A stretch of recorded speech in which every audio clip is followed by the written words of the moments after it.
and Ms. Kohinoor Yasmin, CEO Torongo. Now, I would kindly request President DCCI, Barrister Mohammad Sami Sattar, to take our special guest of honor, and the keynote presenter onto the dais.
Ladies and gentlemen, at this point, I'd like to request Barrister Mohammad Sami Sattar, President DCCI, to kindly welcome the audience.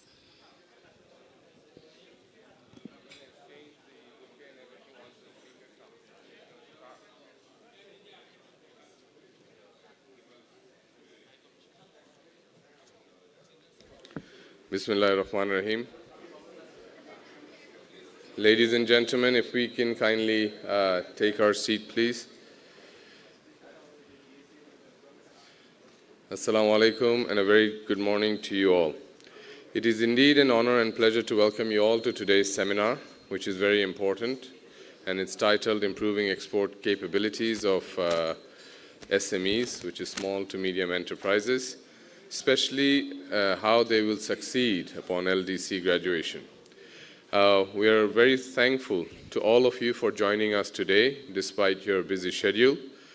I'm very pleased to let you know that Dr. Shireen Sharmeen Chaudhry, MP, who is the Honorable Speaker of our Bangladesh Parliament, will join us as the chief guest. However, we are informed that our Honorable Chief Guest is expected to join us a bit later due to some urgent state engagement this morning. You know that also that there is another program, the soft launch of the airport, that's taking place as we speak. However, in the interest of time, we'll start our seminar, and I will deliver my speech and recommendations after we have listened to our keynote speaker and the panelists, so that our honorable chief guest is also present. So please be patient with us. And most importantly, at this stage, may I invite Dr. Selim Raihan, who is the Professor of Economics at the University of Dhaka, a very dear friend of mine and whom I look up to, always giving me knowledge and sharing his knowledge with me. He's also the Executive Director of SANEM. Selim Bhai, may I kindly invite you to give your keynote presentation. Thank you. Thank you very much. Assalamu alaikum.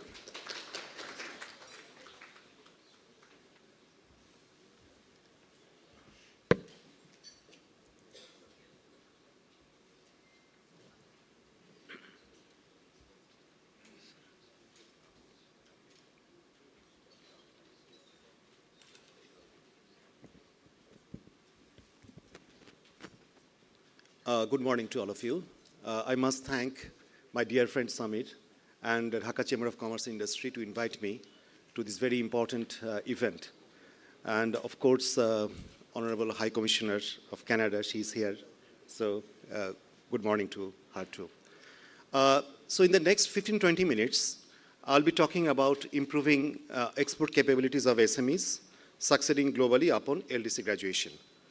So let's look at the kind of Bangladesh's progress so far and the kind of targets we have. So we graduated from the low-income category to a lower income category in 2015, according to the World Bank's classification. And by 2026, November 2026, we are supposed to graduate from the LDC status, and we will. So after 2026, November, we'll no longer be the least developed country. We know that we have a vision of becoming an upper middle income country by 2031 and a developed country by 2041. So we have very big ambitions in next few years to become an upper middle income country, and of course in next almost 1.5 decades to become a developed country. So very challenging targets, no doubt. So I would argue that here, to achieve these challenging targets, SMEs have very important roles to play. So without getting the full potentials of SMEs realized, we will not be able to achieve these big targets.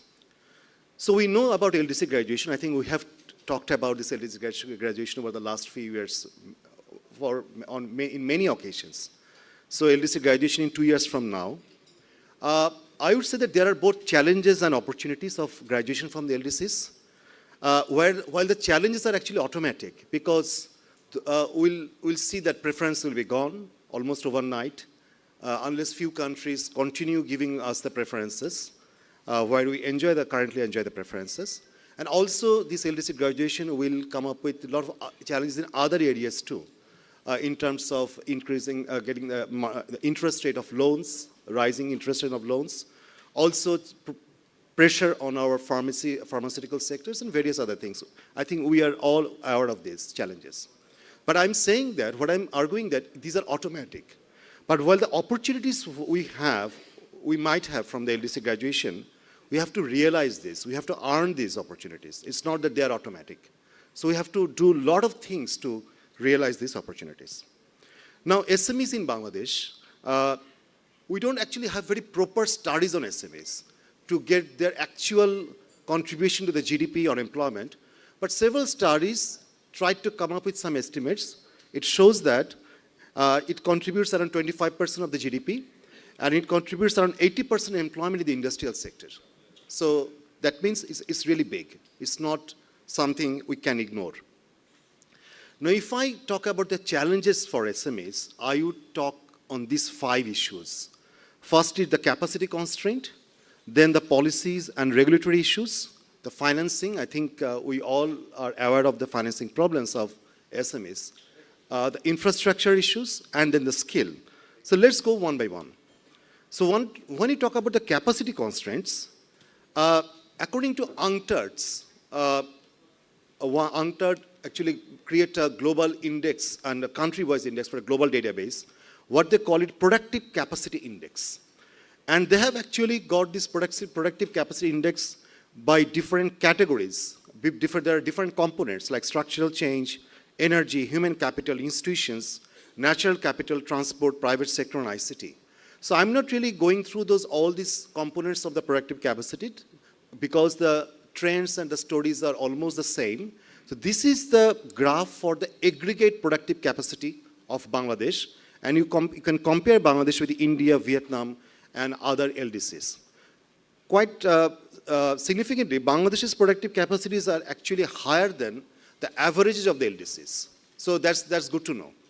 But if you compare Bangladesh's productive capacity with India's and Vietnam's, you can see that over the last 2 decades, so more than 2 decades, Bangladesh's productive capacities remained much lower than the 2 countries.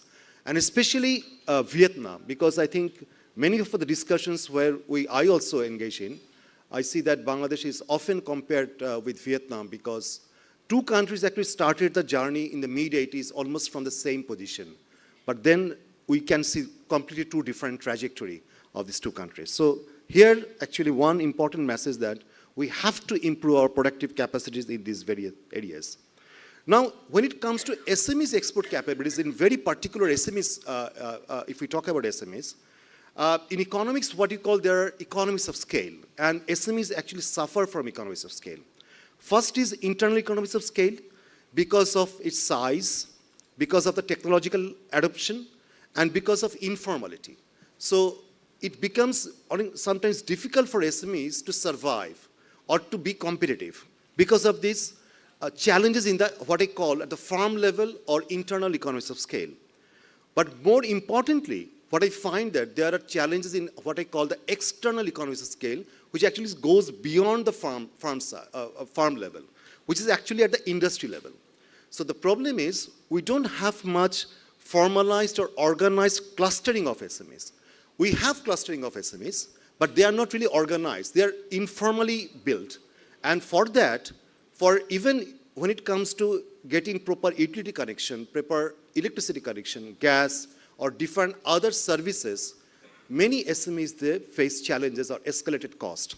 So you can enjoy external economies of scale or reduced cost of your production if you have a clustering of the farms. So here I can see very important intervention should come from the government. And I will relate this external economies of scale with our development of the vision of the special economic zones, and I'll come back to that point later. SMEs' export capabilities are also hindered by the different non-tariff measures they face.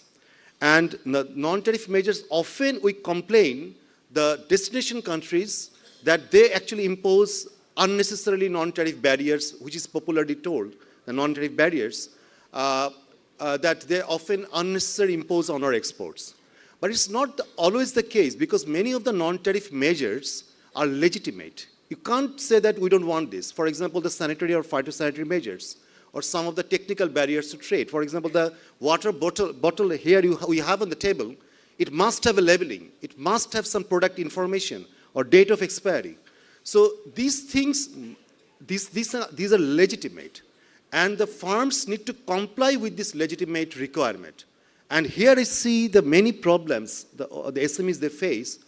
At the farm level they face, how do they build their capacity? And also the point of what I'm calling the external economies of scale, because the certificate issuing agencies in Bangladesh, like BSTI or other agencies, the problem is that when they issue the certificate, those are not really honored by the recipient countries or the destination countries. And for many of the parameters of testing, we also lack proper laboratories and various other facilities. And also there's a lack of knowledge about the product and market opportunities. So I think here I see a serious problem when it comes to SMEs' export capabilities. And I must tell you that it is not only a problem for SMEs, it is actually a problem for all the industries in Bangladesh.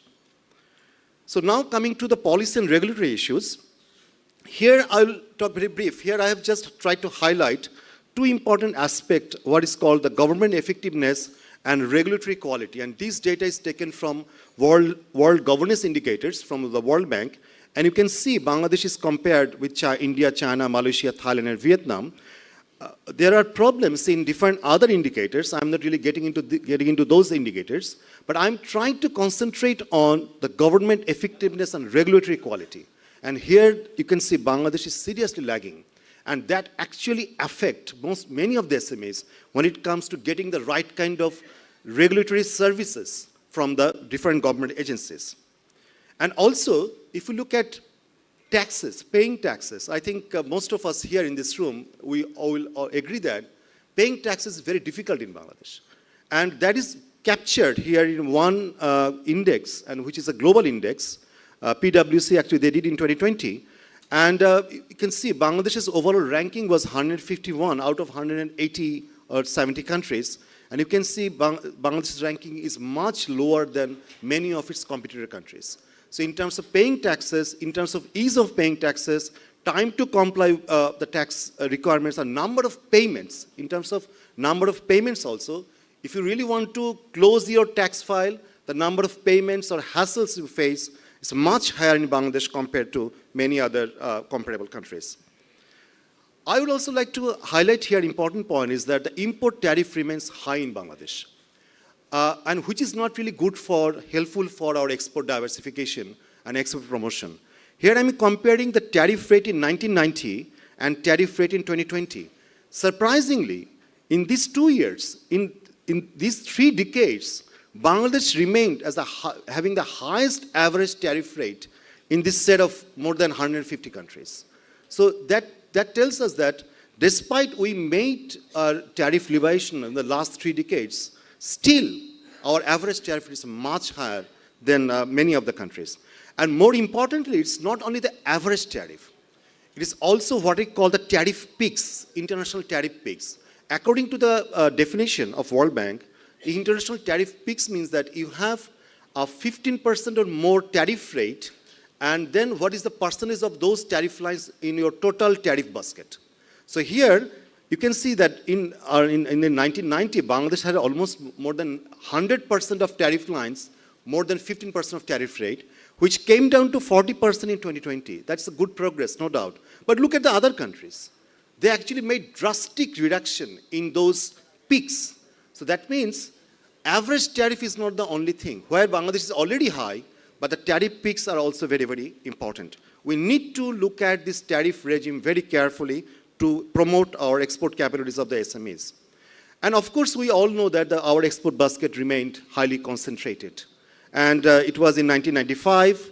It remained concentrated almost the highest concentration of Bangladesh export basket among a set of countries. And even in 2021, if you look at the global average of export concentration, Bangladesh remained very high compared to Vietnam, India, even LDC average, even ASEAN average. So that is a really big problem. So when we are talking about improving the export capabilities of SMEs, we must consider how they can actually diversify the export basket. Now, after saying all these things, I would highlight the important point that there is a need for reform in tax and trade policies and better implementation. So there is a lengthy customs and trade regulations which impede business prospects. The tax system in Bangladesh lacks proper policy reform and is not private investment friendly. You may think that I am just making some statements, but I try to summarize, and I'm trying to provoke the panelists whether they can say something more on that. The tariff regime is not investment friendly. There's a lack of coordination among the line ministries and often stretches the bureaucratic red tapes. Inconsistent tax rates lower investors' forecasting predictability and trust in the policy regimes. And finally, I think the current macroeconomic instability exerts unproportionate challenges for SMEs. So the current macroeconomic situation, especially when we are having restraint or constraining the import by reducing the LCs, we know that because we know that our foreign reserves is depleting quite rapidly. So Bangladesh Bank has issued restriction on how to reduce the import, LCs restriction. In that case, many of the SMEs, they are being affected disproportionately. So that is one point, and I'd really like to hear from the panelists too. Now coming to the financing. Samir, how much time do you have? Okay. Now coming to financing, so this table actually shows that to what extent our financial sector or banking sector integrated with the private sector. So here, this is one indicator that the domestic credit to the private sector by banks as percent of GDP. So you can see the three tables. One set of table is actually showing the countries in South Asia. The top table is actually showing the countries in Southeast Asia and China. And then you can see at the bottom table is actually the average for LDCs, lower middle income countries, South Asia average and the world average. You can see Bangladesh's ranking in terms of this credit to the private sector as percent of GDP is one of the lowest. And at the same time, it is much lower than the lower middle income country average, where Bangladesh actually belong to that country group. Much lower than the South Asia average, and of course lower than the world average. That means our financial sector and the banking sector is not really helping much or the kind of desired level of integration with the private sector. And for the SMEs, the problem is more acute when it comes to financing. The high rate of non-performing loan doesn't help. Weak capital market, because the capital market can't really provide financing, long-term financing for the SMEs. And we all know that why the banks are shy away, they keep themselves away from financing from the SMEs because of the high operational cost of SME financing.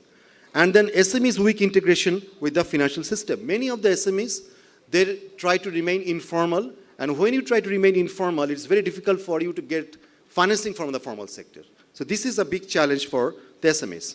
So especially for the SMEs, my suggestion is that there is a need for the development of specialized financing programs. We need to think out of the box.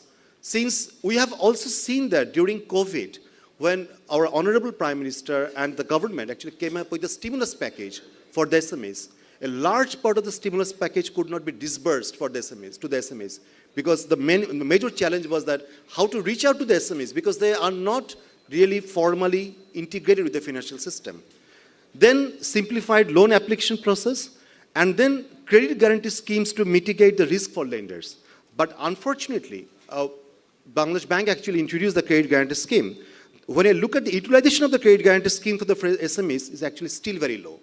That means it's not just offering the credit guarantee scheme, but you have to find the ways out or the problems why the SMEs are not being able to take these services. And in order to reach out to SMEs, banks should think of ways to cut extra administrative cost. Now coming to the infrastructure, Bangladesh has made a lot of progress in infrastructure, no doubt. But still, if you look at the global average, Bangladesh's logistic performance index still remains below the global average. It was below global average in 2007. It is still below in 2023, and significantly below the compared to what we see in Vietnam, India, or even Malaysia, or some of the Southeast Asian countries. And we know that the World Bank's logistic performance index, which actually looks at customs, infrastructure, international shipment, logistic quality and competence, tracking and tracing, and timeliness. And most of these areas are actually very relevant for SMEs' export capabilities. So unless we develop this infrastructure quite significantly, then it will be very difficult to improve our export capabilities. Now there is a problem. The problem is what I call entitlement failure in infrastructure. This is a bit theoretical, but since I teach at the economics at the university, so I have a kind of tendency to add some theories to that. And I get this idea from Amartya Sen. We know that, the Nobel laureate. So when he was talking about famine, he was saying that, he was analyzing famine. You know that he got the Nobel Prize, and one of the important aspects of his getting the Nobel Prize was that his research on famine and poverty. He was saying that famine is not because you have a lack of food. It is because you don't have the entitlement to get the food. So it's a failure to, the entitlement failure. So he actually analyzed that during those famine years, it was not the supply was not the major problem. There was a supply was almost okay, but people were not getting the right kind of entitlement to get that food. Here also, Bangladesh has made significant progress, or actually trying to achieve significant progress in broad infrastructure, what I'm calling expressway. And today we are glad that our third terminal is going to be inaugurated. This is one big achievement. Big bridges, terminals, various other things. What I call them, these are broad infrastructure. Now the problem is, side by side and simultaneously, we have to solve the sector-specific infrastructural problems for the SMEs. Otherwise, the problem is, you have the expressway, but you don't know how to get onto the expressway. We have to find the ways to get onto the expressway. So SMEs may face that, what I call the entitlement failure. They can just look at those expressway and feel themselves deprived, that they are not getting the ways to how to get onto the expressway. So this is a major issue, and that's why one important example is our leather sector, where I know that how potential the leather sector has to achieve very large export size. And this is the second industry export, supposed to be the second export industry in Bangladesh. Because we could not solve the CTP problem in Savard for years after years, what I call the sector-specific infrastructure, leather industry is not able to enjoy the big development in infrastructure development so far we have seen, and seeing the entitlement failure. Now coming to the skill and labor productivity, if we look at the comparison of the labor productivity, and this is a calculation I have done, so if we compare Bangladesh's current level of labor productivity, if I consider it as 1, and you can see China has 2.3 times higher labor productivity than Bangladesh, Malaysia has almost 4 times, and both India and Vietnam has 1.4 times of labor productivity than Bangladesh, and Thailand has twice of labor productivity than what Bangladesh. So labor productivity is low, and there is a serious skill gap. There are many studies where I was myself also associated with these many studies, trying to identify the sectoral level skill gaps. And we found that if the sector, the kind of projection or what we try to achieve in the next 20 years in those sectors in terms of their export performance, there's a huge skill gap. I just offer one problem to you. If 20 of our special economic zones become operationalized in next 5 years, do have enough skills to supply right kind of labor to those economic zones? If we don't have, then are we going to hire labor from outside? So this is a big problem.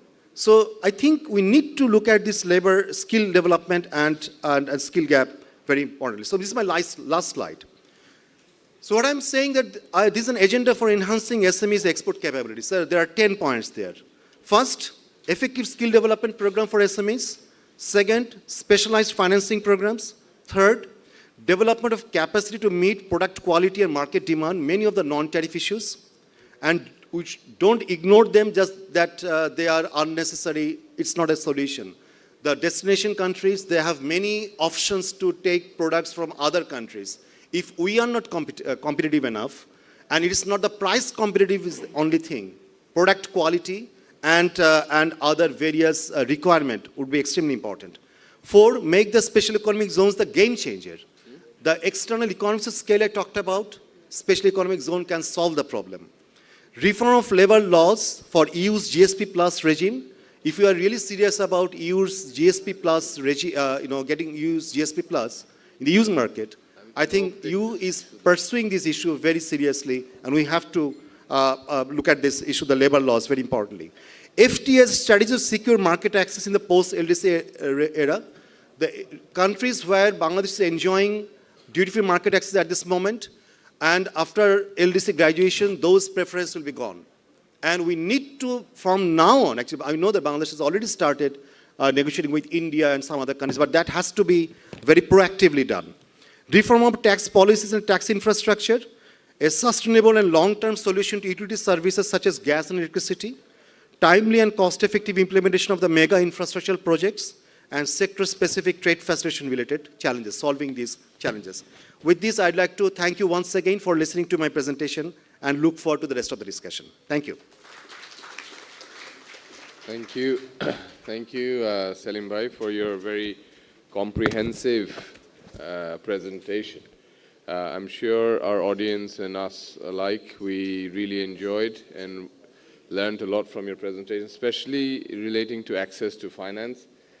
Apart from the traditional loans, there's also other ways to get access to finance by the SMEs, which is through the capital market. And I think that's one of the areas that Dhaka Chamber of Commerce is exploring now for its next seminar, as to how small to medium enterprises can raise money through the capital market in a more secured manner. In event, we will go straight to our discussion by the panelists.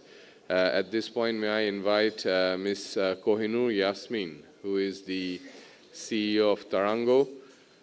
Ms. Yasmin, if you could enlighten us that what are the major limitations that hold back the export capacity of small to medium enterprises, and what could be the potential solution in enhancing the export capacity of SMEs, especially in the jute and lifestyle products. And also, please, if you could introduce for our audience what Tarango does. Thank you. If you can keep it within 5 to 6 minutes, then that'll be great. Thank you.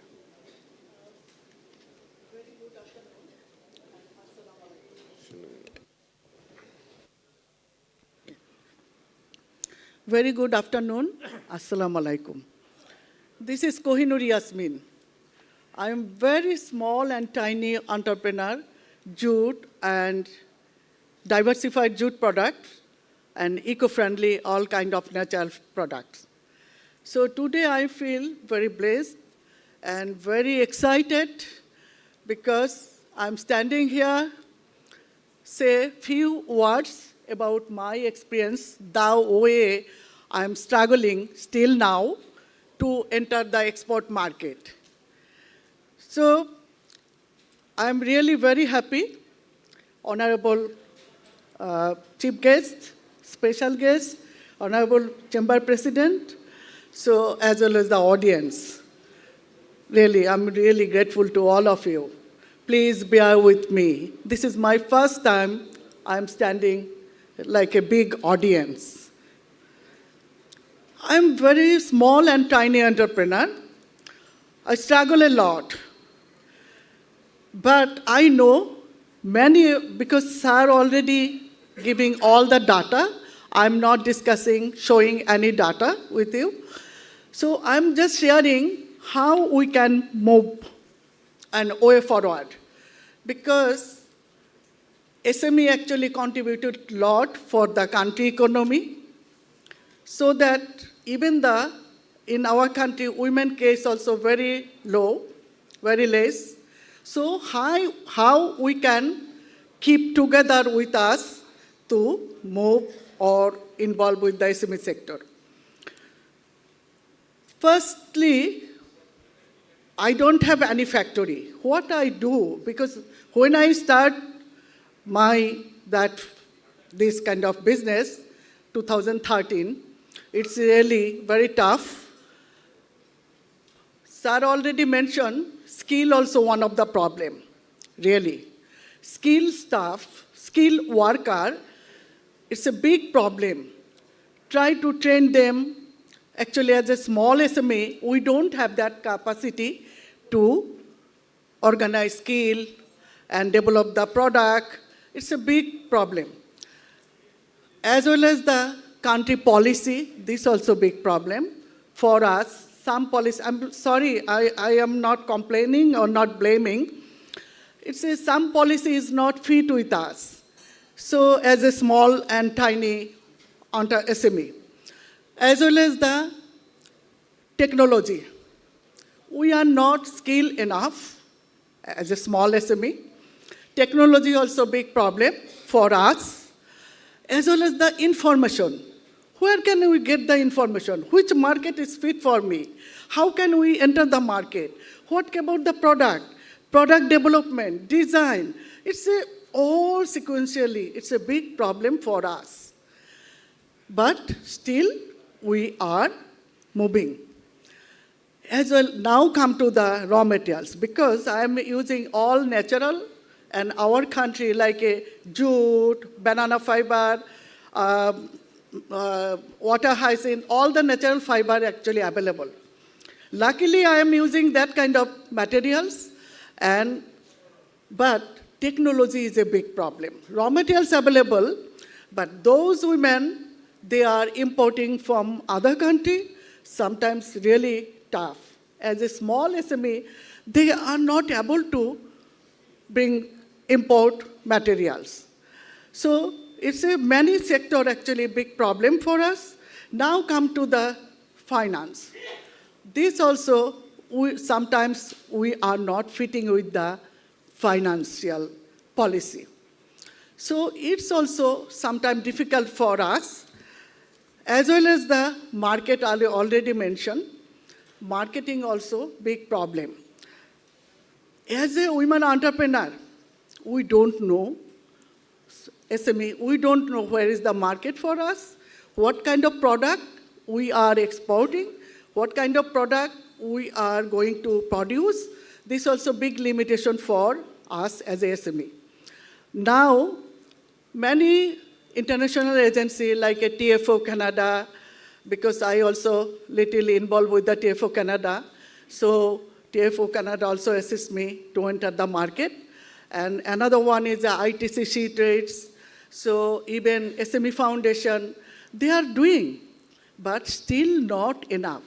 Only the city, few women SME is getting some benefits, but out of the city, those SME Foundation try to address 64 districts, but still not enough. So we need to develop that kind of systems. Then many women SME, as well as the male SME also, can involve and participate.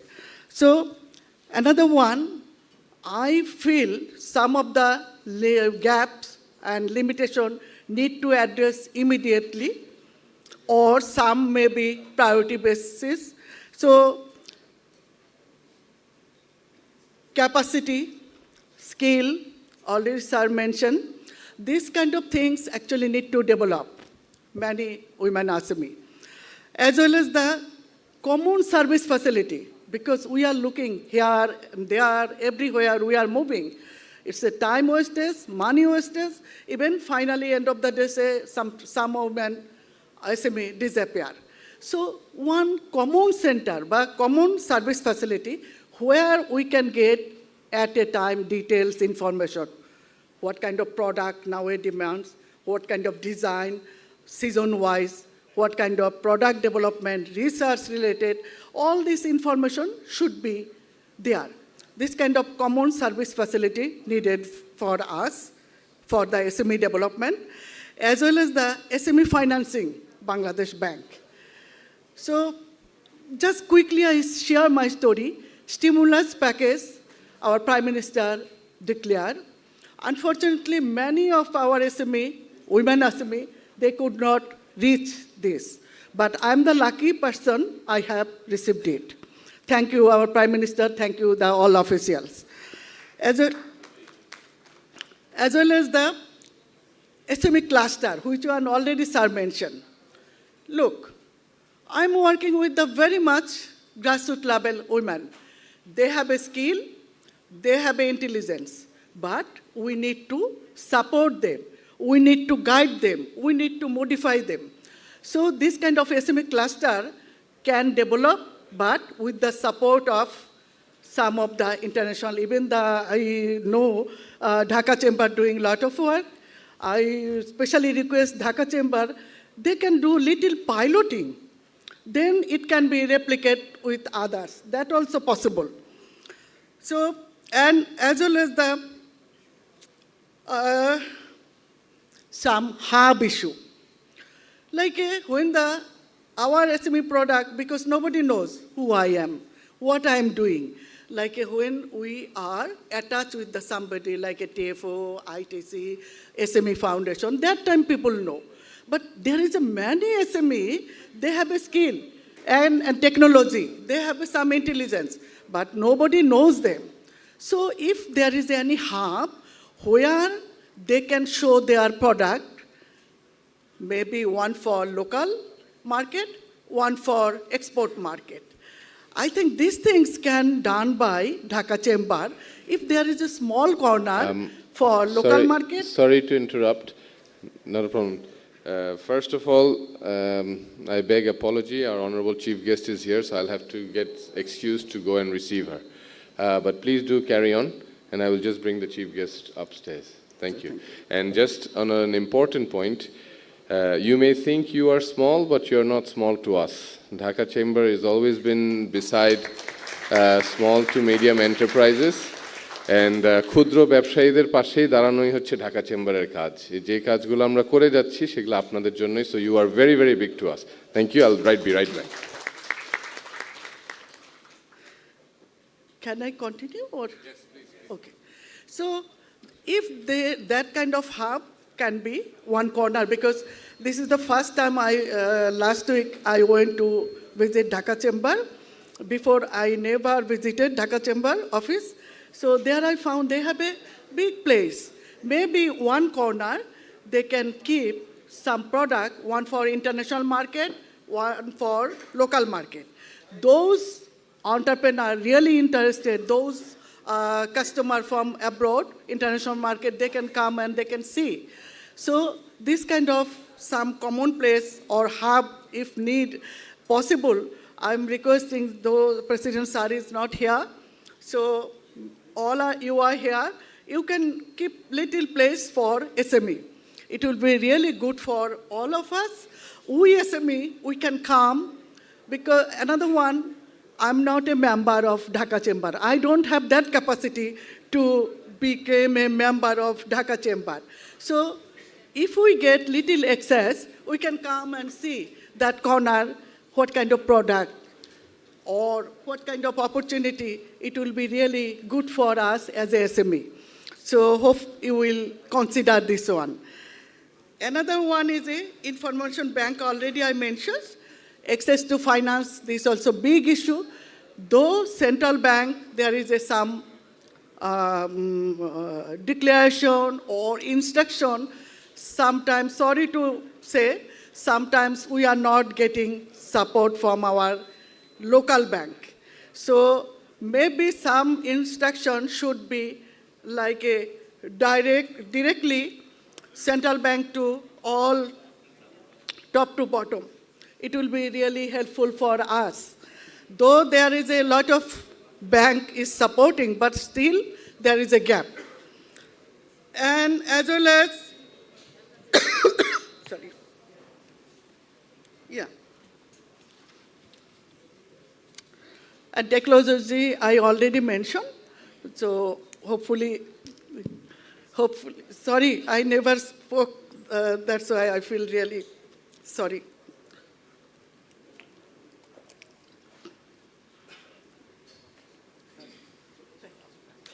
Sorry, okay.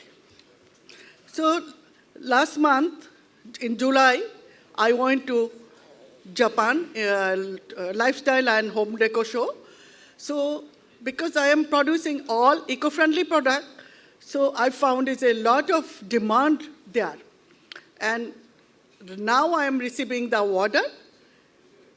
So what I found, they are actually liking the eco-friendly product. So what I found, eco-friendly product demand, green product demand quite high.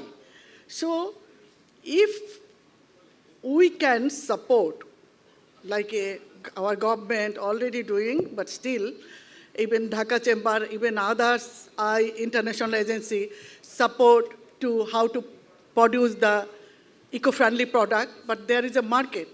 So it is my request, if you try to find out handmade and semi-handmade product demand quite high. Because last week to still now, I'm receiving quite good order. As a small entrepreneur, I feel very good. I'm really feeling very good to receive all the eco-friendly product order. So that in that case, I can realize there is a demand. But still, we have a lot of limitations and gaps. We need to overcome all the limitations together, not blaming each other. We should move together. So this is my request. And of course, finally, I would like to give thanks to our Prime Minister because she declared jute product one of the our meeting in country, so that time I feel encouraged, and now I also part of this journey. I am doing very good. Please pray for me. So I'm really feeling very good. I'm doing very good with the jute diversified product. And many international agencies also supporting me, like a TFO, I already mentioned. So thank you all. Thank you. Please bear with me. Thank you. Thank you. So, sir, I'm Japji.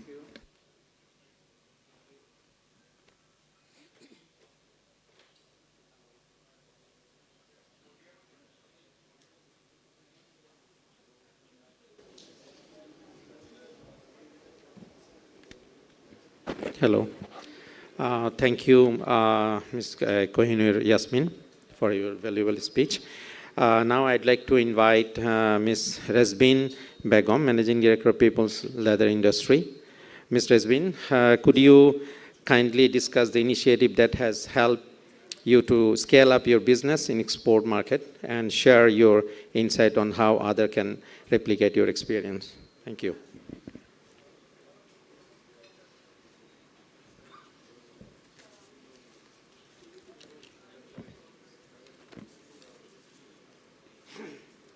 Honorable Chief Guest, a special guest, dear audience, Assalamu alaikum and good morning to all.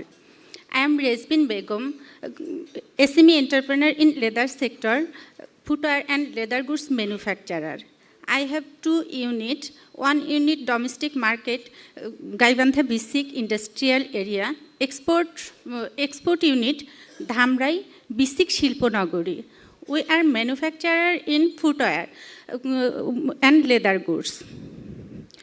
I get National SME Award in 2020 from Prime Minister Sheikh Hasina. On the behalf of all SME entrepreneurs, I would like to thank you for giving me the opportunity to speak at this event today. Congratulations to Honorable Prime Minister on the behalf of SME entrepreneur for working towards achieving Bangladesh LDC capacity by 2026.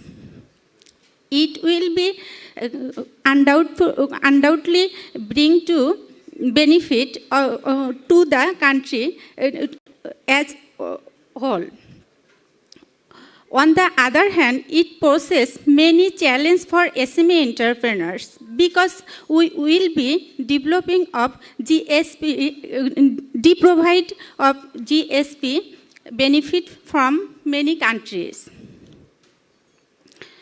Honorable Prime Minister has made many contributions for the development of Bangladesh SME entrepreneurs in the export sector. Also, the implementation of LDC by 2026 require more support in SME sector, especially with the aim of increasing the export and entrepreneurs in the SME sector. We need providing a special training to entrepreneurs to market them skilled entrepreneurs. Our SME need developing sector-wise cluster. All SME need providing international standard training to employers. Provision of free participate in international fair of potential SME entrepreneurs. Setting VAT and tax to be SME entrepreneur friendly. Need a special subsidiary system in case of gas and electricity. With such a special facilities, SME entrepreneur can continue more of the growth of export. SME sector should be stand more than safe economic infrastructure of Bangladesh. আমি একটু বলতে চাই, আমি আসলে একজন SME উদ্যোক্তা। আমার এভাবে ইংরেজিতে বলার এক্সপিরিয়েন্স খুবই কম। আমি আমার বাস্তব অভিজ্ঞতা সম্পর্কে বলতে চাই।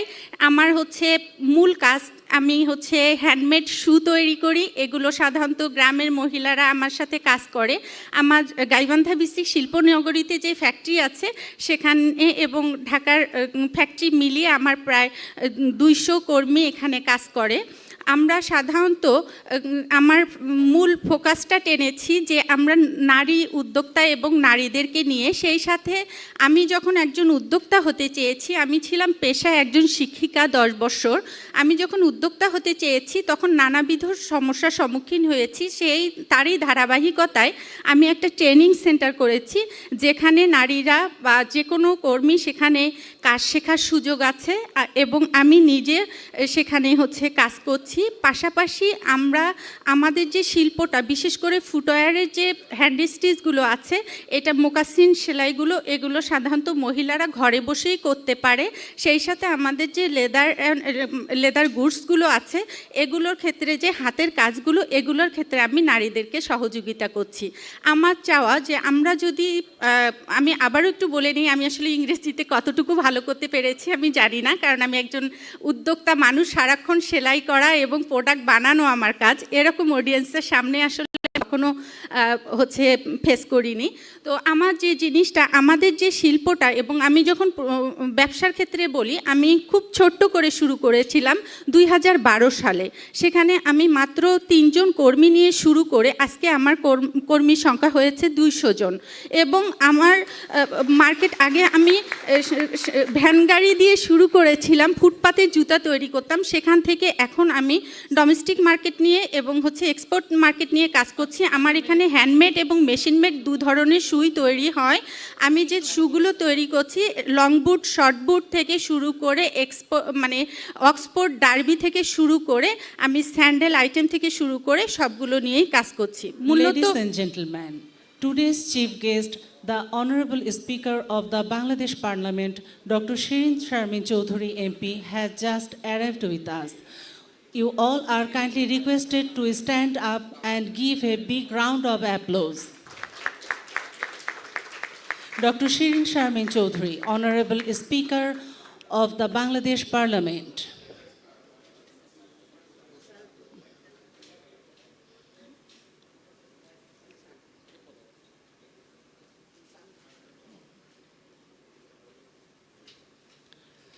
Ladies and gentlemen, now I would like to request President DCCI to kindly welcome our today's chief guest, Honorable Speaker of the Bangladesh Parliament, Dr. Shirin Sharmin Chaudhry, MP, with a nice bouquet.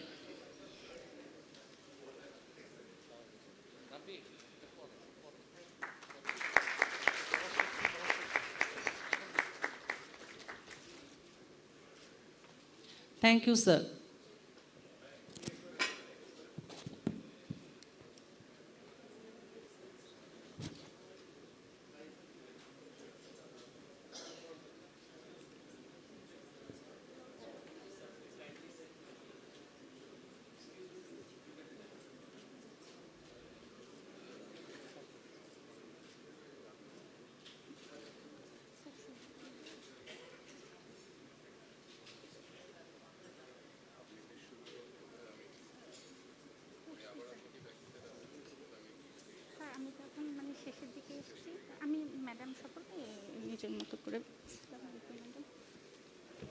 আপনি শেষ করে দেন তারপরে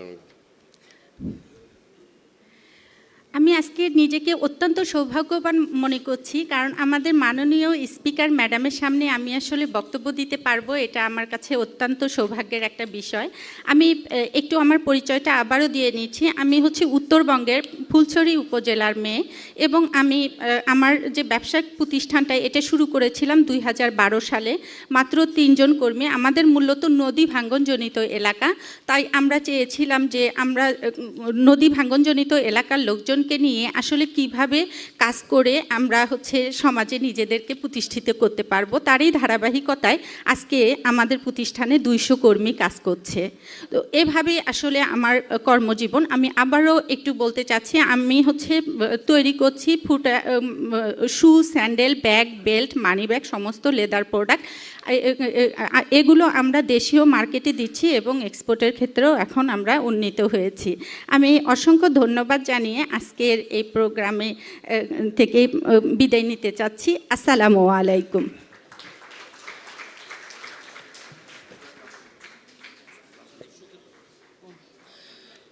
Ladies and gentlemen, at this point, I would like to request Barrister Mohammad Sami Sattar, President DCCI, to kindly give his remarks.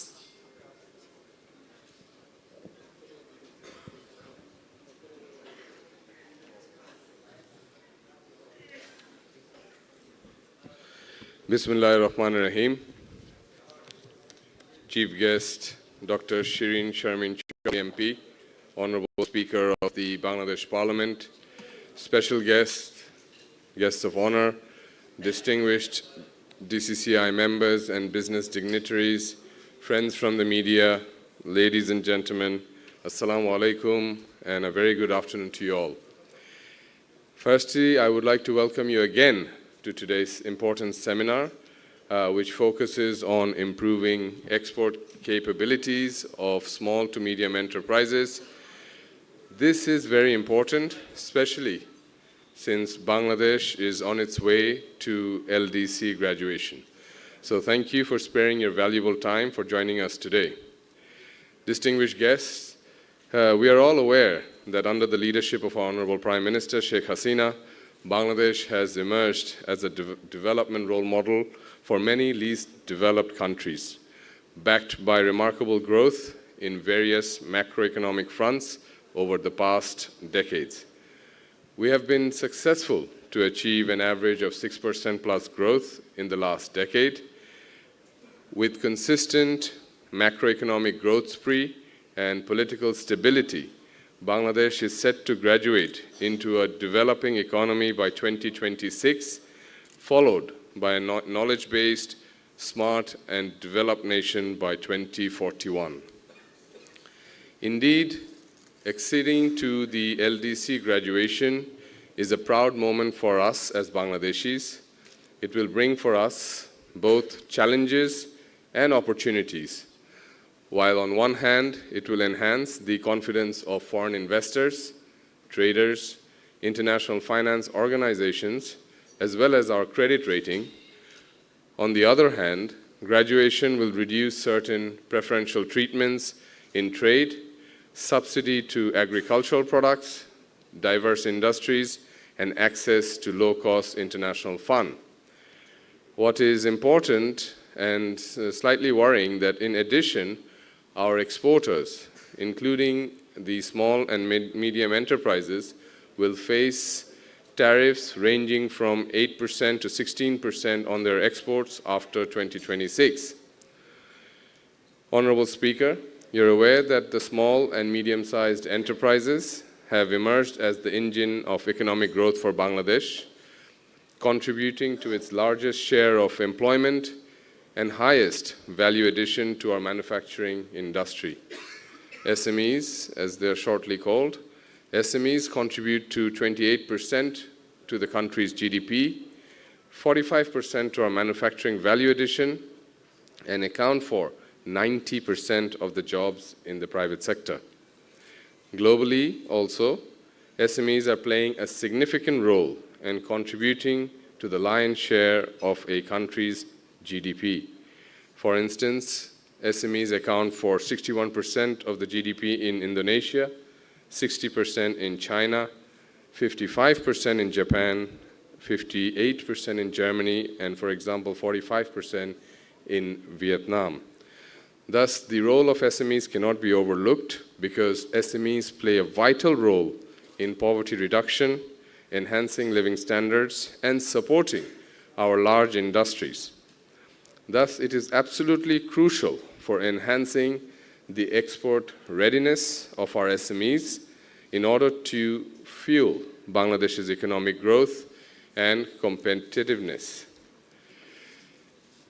Distinguished guests, we all know that SMEs have problems securing finance. Since the time I took leadership at Dhaka Chamber of Commerce, most of my complaints from my members who are SME-based have been that they do not get proper attention from banks and financial institutions. Almost all banks and non-bank financial institutions provide financing to SMEs, and several banks have dedicated windows for SME borrowers. But despite this and several various financing options, trend of SME financing is inadequate in line with the growing needs.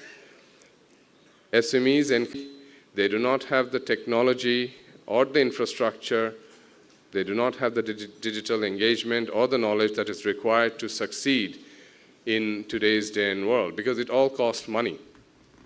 So it is important to note that most SMEs lack knowledge of foreign markets as well, knowledge of international trade regulations and compliance. We just had a speaker from Tarango who was saying that she needs access to these sort of information to understand where is the need for her products, where can she send her products, what is the compliance that is required for countries like Canada where she would like to send her products. And so that is why it's very, very important. And that is where chamber bodies like Dhaka Chamber steps in to help growing SMEs and take them from local to international. And that is what we want to do. And like I said, we are beside the small and medium enterprises because you are the lifeline of our economy. If you succeed, Bangladesh will succeed, and if Bangladesh succeed, we will all succeed. So despite having huge potential to boost export and thereby also address our foreign exchange challenges, SMEs are not getting adequate finance for foreign trade.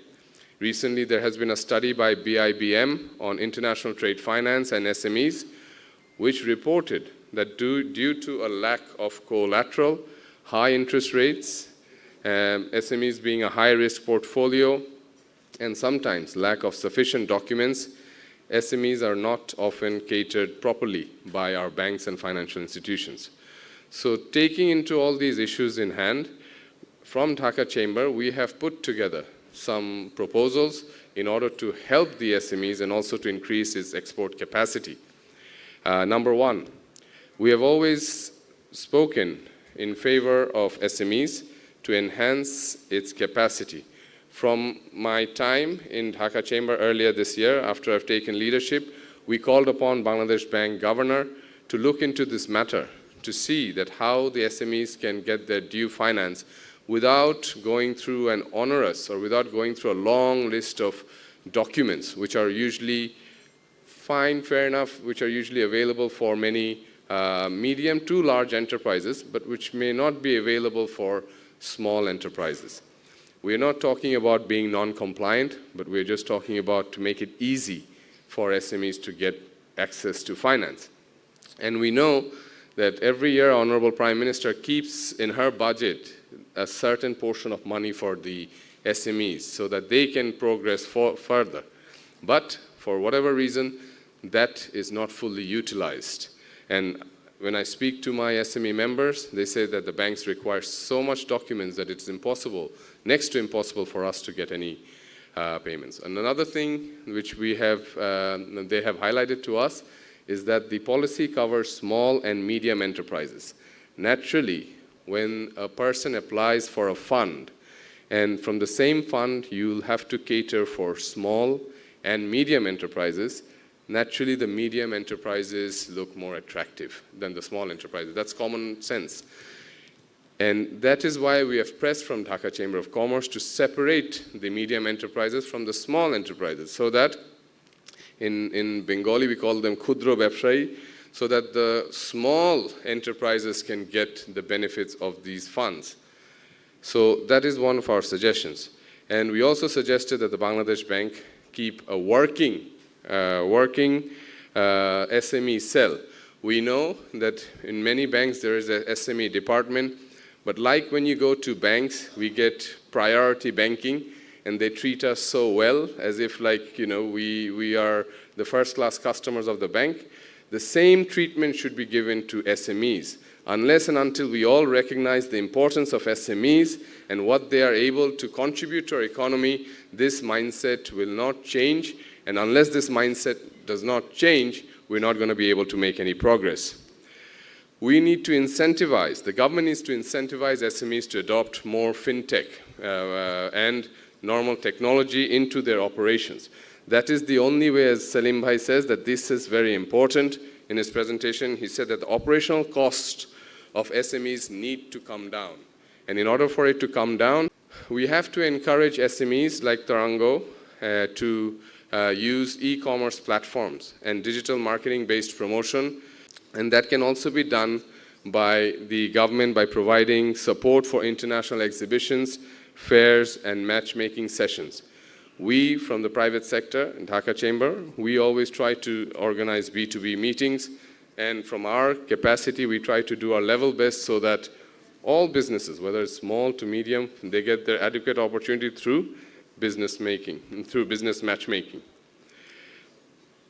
Another suggestion, which is important from our side, is that the SME-focused training programs need to be developed in support with local universities, research center, or international agencies to educate us on international trade and export regulations. Unless my SMEs know what international trade is and how they can increase it and what export rules and regulations they need to comply with, my SMEs will not be ready for export market. Providing, I already mentioned that point, certification bodies like BSTI and EPB should offer subsidized certification and compliance testing facilities to assist SMEs to meet global quality standards and requirements. I have received many complaints that due to compliance issues, the products of our SMEs do not meet the international standard and hence cannot be exported.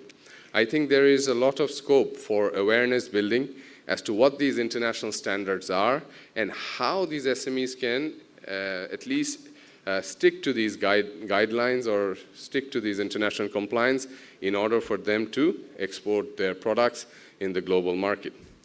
Honorable Speaker, we seek your valued advice on these suggestions for our much-needed SME-friendly ecosystem.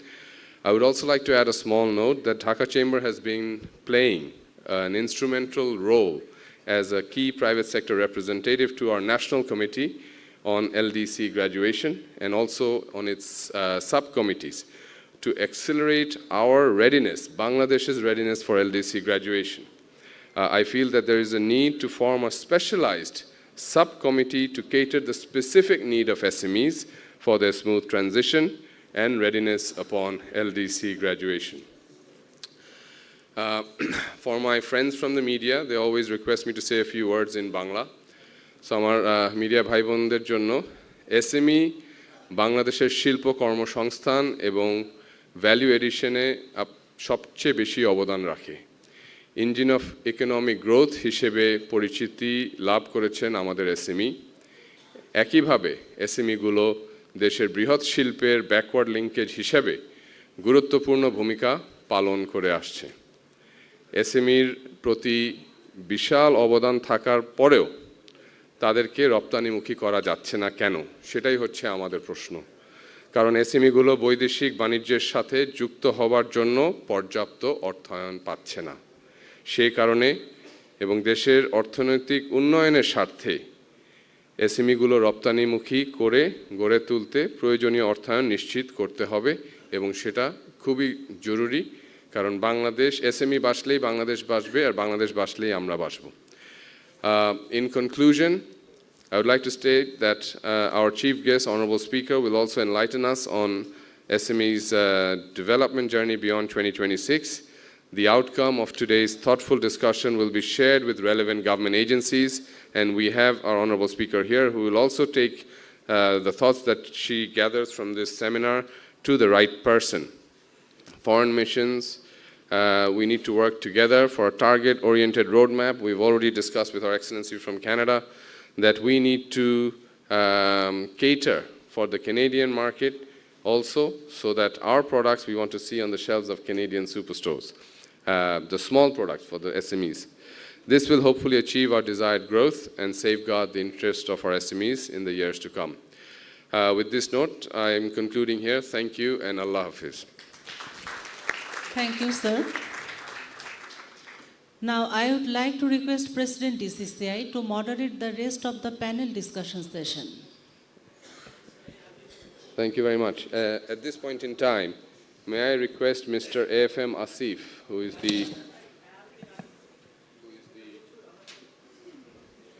May I request AFM Asif, who Chief Executive Officer of Bengal Meat Processing Industries Limited. We all know who Bengal Meat Industries is, gained a lot of popularity. আপনারা একটু চুপ করলে না চুপ করলে শোনা যাবে না, হ্যাঁ? Bengal Meat Processing Industries has gained a lot of momentum in the last few years as well. I'm sure it's been doing great. Could you please provide insights about the key challenges and opportunities for expanding your products in the global market? Thank you. Thank you very much, Mr. President. Respected Chief Guest, all the guests here, and honorable members of the DCCI and all the guests. So, Assalamu alaikum. This is Asif. I'm the CEO of Bengal Meat. First of all, thank you, Dr. Ahan, for the beautiful presentation. I wish 18 years back we had this presentation before we started this business. Bengal Meat is a business which started by some foolish dreamers 18 years back without knowing all the reality of on the ground, and they were all non-resident Bangladeshis from North America. So and this it took us 18 years to learn the difficulties of for an SME to be an export-oriented business. So I will share that learning with you. So taking your clue from the presentation, what I like most is about that the infrastructural deficit that you have discussed. And that's where the problem starts. The appreciation around industry-specific infrastructural need is such a huge gap at the policy level. And therefore, especially for SMEs, those who are very small with a little knowledge of access to information, especially 10, 15, 20 years back, they make all the mistakes. And by making that mistakes, they are already broke. And from coming back from there is extremely difficult. Bengal meat is an exception which has turned around from small and migrated to medium enterprise and has eventually become a reputed business house in the country. But the journey was very, very difficult. And you will be surprised to know we started our business as a 100% export-oriented business. But later on, we came to know all this regulatory, infrastructural capacity deficit, and we consciously made a decision that we will convert this export quality capability from export market orientation to local market orientation. So in the process, the consumers of Bangladesh were lucky to get the international standard product. However, the real dream of the people who started this business,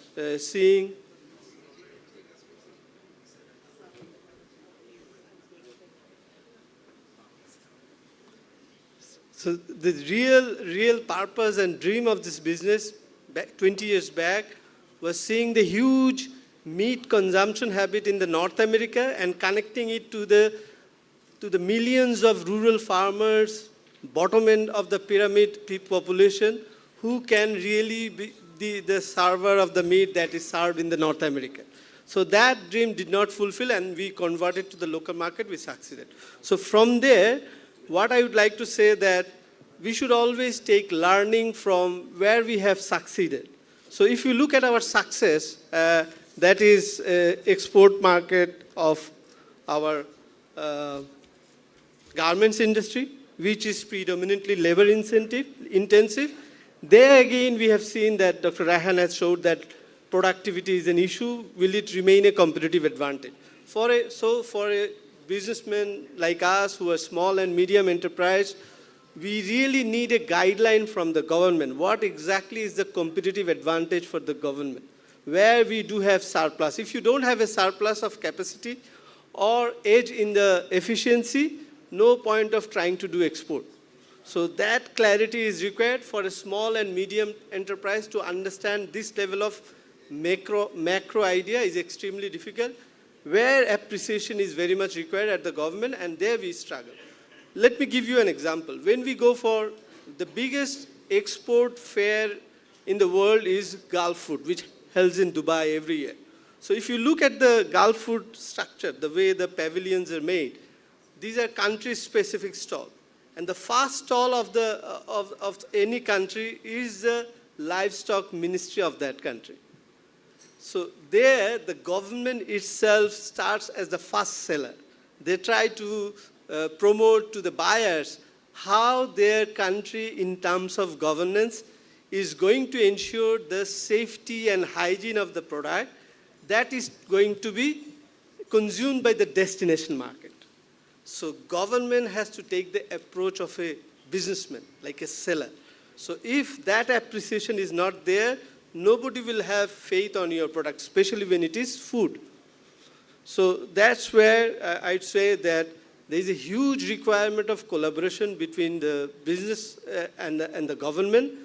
If we want export to be a major driver of our economy in terms of employment, in terms of foreign currency earnings and other things. So that's where I think that's the major discussion comes. However, at the same time, government has tried a lot of things to do the export basket diversification.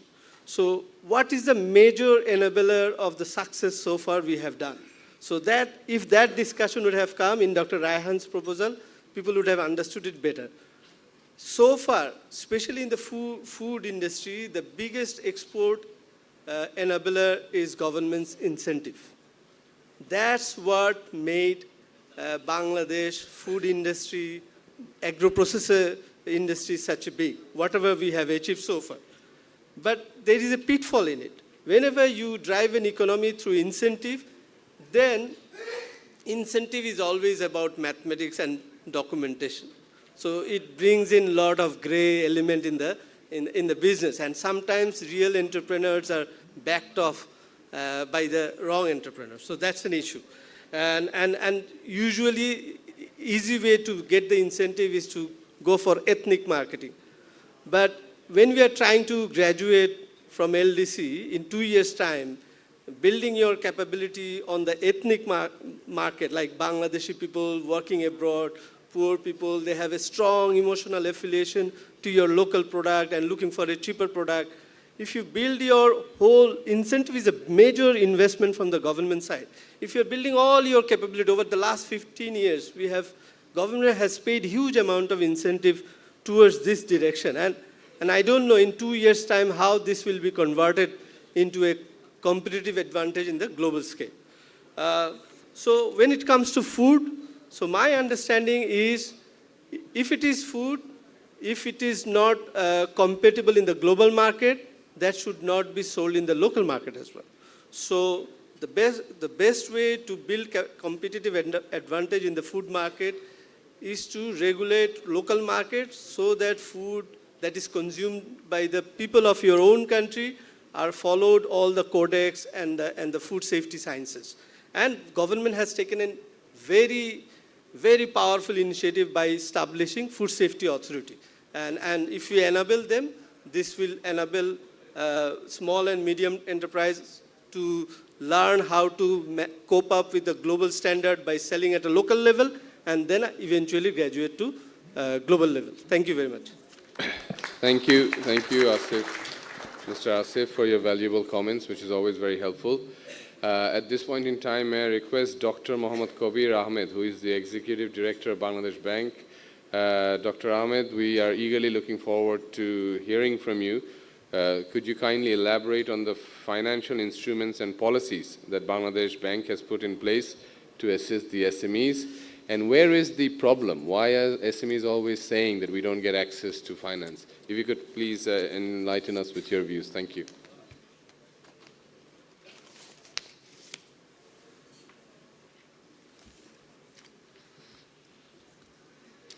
Assalamu alaikum. I'd like to express my heartfelt thanks to Honorable Speaker, today's Chief Guest, Dr. Shirin Sharmin Chaudhary, MP. Today's special guest, Her Excellency Dr. Lily Nichols, High Commissioner of Canada. His Excellency Mr. Isa Yusuf Aldul Haylan, Ambassador of Saudi Arabia. Keynote Speaker, Professor Selim Brahin, Executive Director Sanam. President, Dhaka Chamber of Commerce, Barrister MD Somir Sattar, distinguished speakers, audience, media, Assalamu alaikum. I think today's topic is very seminal for the country, as you know, from the macroeconomic risk perspective. And it is very hard to discuss the very important issue within a very short time. But I think still I'll try to summarize what the Standard Bureau is looking into this problem. At the beginning, I see that people are comparing with Vietnam, for example, South Korea, China, and Korea, those countries. Actually, this comparison is not comparable. Why? Because if you look into the history of South Korea, for example, they look into the issues in the 1970s. At the beginning of 1980s, actually, they formulated all the policies, looking into how to formalize the SME sector, how to internationalize the SME sector. And they have built many, many institutions. We are very far behind.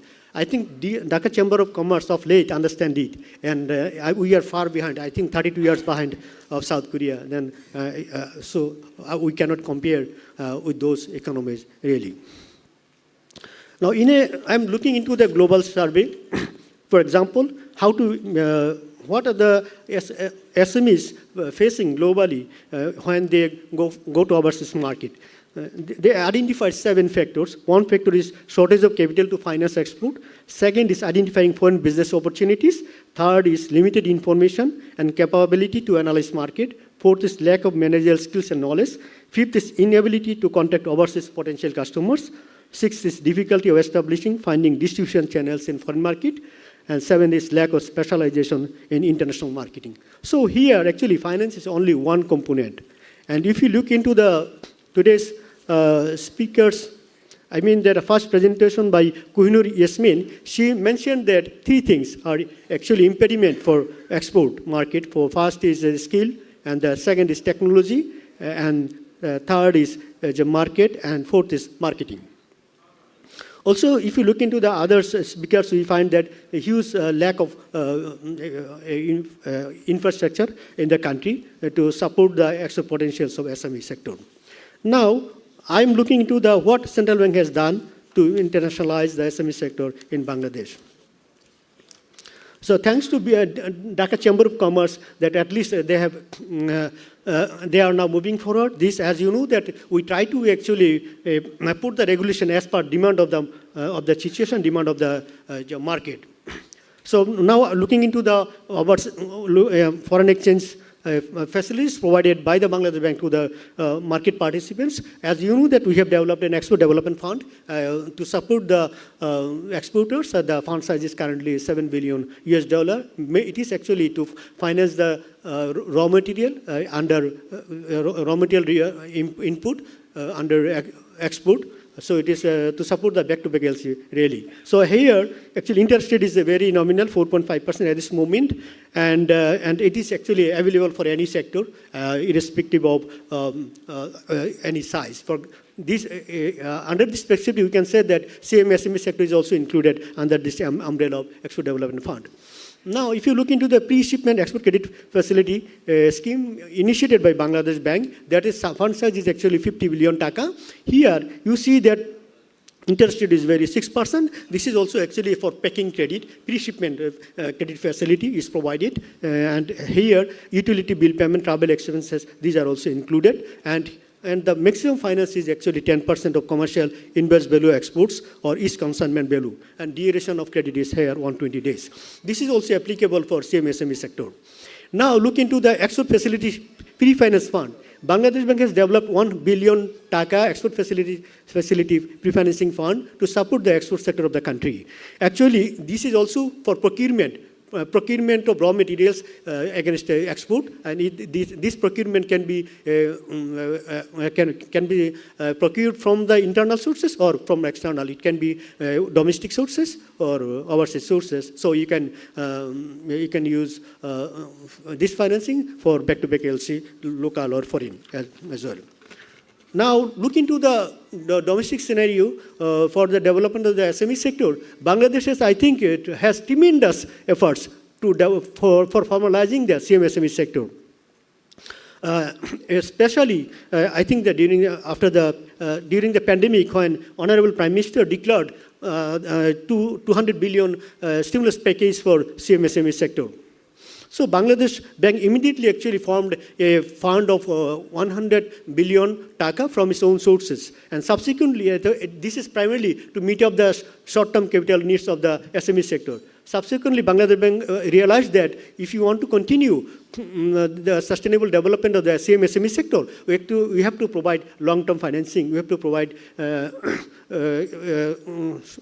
long-term financing for their sustainable development. And because of this, Bangladesh Bank immediately developed another fund from its own sources. And that is actually, the fund size is 250 billion taka. And then Bangladesh Bank also intervened in another area. Bangladesh Bank understood that, okay, if you want to continue our sustainable development, if you want to have a shared prosperity, if you want to have equitable development, we need to actually intervene in another area. That is actually women entrepreneurship. We actually have developed a fund of 30 billion taka for women entrepreneurship. Then, to develop new entrepreneurship in the SME sector, we have developed a fund of 1 billion taka. And for startup, we have developed 5 billion taka. That is 400 billion taka. This is actually high-powered money. You will not find anywhere in any country a center done this kind of effort, creating high-powered money for the development of a SME sector. I can challenge you. Now, look into the second approach. Bangladesh Bank actually followed triangular approach. First approach, I already mentioned. Second approach. Bangladesh Bank has advised all the scheduled banks and financial institutions to finance SME sector at least by 2040. As of August 23, total amount of loans and advance in bank and FI sector was 15,060 billion taka, where SME sector loan and finance was taka 2,951 billion. That is, the sector has now carried almost 20% of loans and advance available in the bank and financial sector. Now, Bangladesh Bank has also followed another approach, that is third approach. Bangladesh Bank is implementing various donor-funded projects targeting the CMSE sector of Bangladesh. What is the size of this project? Actually, the major size of the 6 major project is 54 billion taka. Interest rate and borrower level interest rate is very nominal. It is from 5% and varies goes up to 9%. So what are the major projects? I am not mentioning here because of lack of time. Actually, these projects are financed by JICA, Asian Infrastructure Investment Bank, Asian Development Bank, Islamic Development Bank, and French Development Bank. As you know that for the graduation from LDC, we of course we have to face some risks and we have to be prepared for this, and one project is targeting this. That is safety retrofits and environmental upgrades in the SME sector of the country, providing how, as you know that after 2026, we will get 3 years time in the EU. EU has our export size, RMJ export, 50% of RMJ export goes to EU market, and EU has a regulation, and they will give you 3 years to graduate. Otherwise, they will actually withdraw our quota-free and duty-free access to EU market, and that regulation is environmental social compliant. Already, they have issued a directive, so we have to move in these directions. So now look into as employment.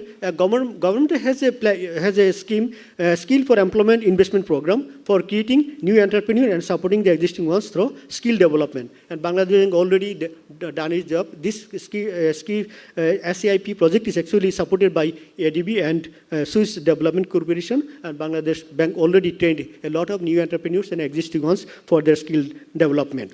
And another area here, the credit guarantee scheme, as mentioned by Professor Ryan, here, actually the fund size is here 20 billion taka. Up to now, 6,123 customers have been provided for 4 billion taka credit.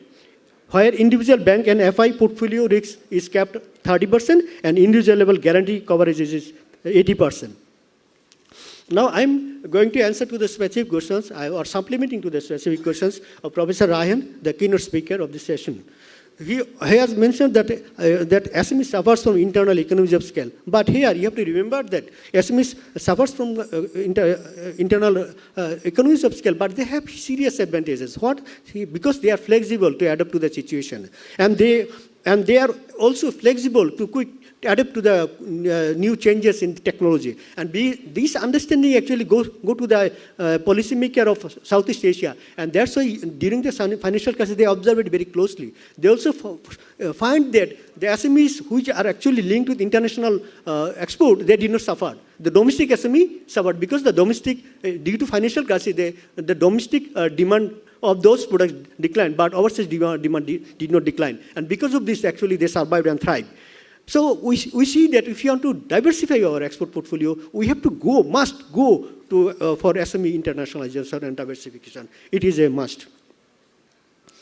And then, okay, then another aspect here is training. Someone is asking the training. Training is very important. Okay. I'm just quoting I'm storing one story of Manjur Elahi. You know the Manjur Elahi, the great businessman. You are saying that, okay, you know that where is the demand of leather goods in Bangladesh? Not in the city. It is in the rural area, semi-urban area. High value products demand is there. And he is saying that, he was saying sorry for the country, saying that we could not develop a center of excellence for SME,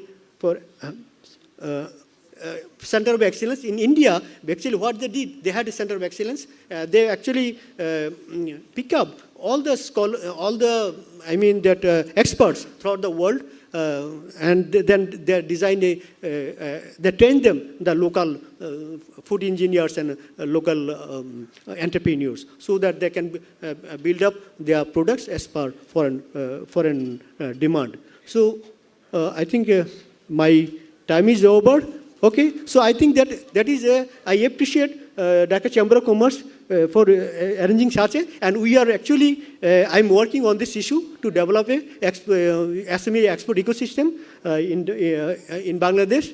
I'm very much interested in this area, and I find it very enthusiastic. Previously, I came one session in Dhaka Chamber of Commerce. I think it was in Motizil. I find that here very energetic and enthusiastic young entrepreneurs who take the role of the country, and I think that the country will graduate very successfully, and they'll take the leadership, and nothing to be worried about the financial sector. We are behind you. Please believe us. Thank you very much. Assalamu alaikum. Thank you. Walaikum assalam. Thank you, Dr. Ahmed, for your insightful comments and also compliment. We're always with the government as well as the private sector, because I think in order to overcome any challenges, a true public-private partnership is always required. It's not possible for the government alone to work together. The private sector has to come forward to take the government forward. At this stage, I'm going to take few comments from the floor or questions for Mr. Selim Raihan or anyone for that panel. But I do not obviously want to make it a very lengthy question and answer session, so I would be very grateful if we can keep everyone's question or comments within a minute or so. Is there anyone who would like to make any comment or questions? Then please raise your hand. Yes, Tarango. Yes, please introduce yourself. Mic ta diyen onake, onara shunte parben. Assalamu alaikum. Assalamu alaikum. Thank you. Again, this is Kohinoor Yasmin. My company name Torongo. I'm producing all diversified, eco-friendly jute product for the export market. I have started only the 5 women making bag for me with 2 Juki machine and 3 Singar machine. Right now, almost 3,200 women working for me. So I'm fully involved with the small quantity, but I'm involved with the export. But not complain or not question, I'm requesting Honorable President, Dhaka Chamber, so is it possible, very minimum cost fee to make a member as a SME? This is one. Another one, because you already mentioned many things you are going to do for SME. So if you make us member, we can get access. Even you can use us as a model, like other can replicate the way we are working. This is one. Other one is bridging the gap. Like I'm producing as a SME with the women, home base, cottage base, and that product we are exporting many countries. So if we are a member, then you can use our one as a model to replicate somewhere. Thank you. Thank you. Absolutely. I think we have about 4,800 members, around 4,800 members, and a lot of SMEs are already there. But I take your point on reducing the registration fee for SMEs. Obviously, I will take the message to my board, but obviously this is not my decision personally, but I will definitely raise it with my board to see if this can be done. And regarding the programs, we're always there. You can always, Dhaka Chamber's door is always open for SMEs. You can just come anytime and you can speak to me and we can discuss how we can take this whole sector forward. So I'm always open. Thank you very much. At this point, may I invite Mohammad Naveed Saifullah, who is the Additional Secretary from the ICT Division, to give his valuable comments.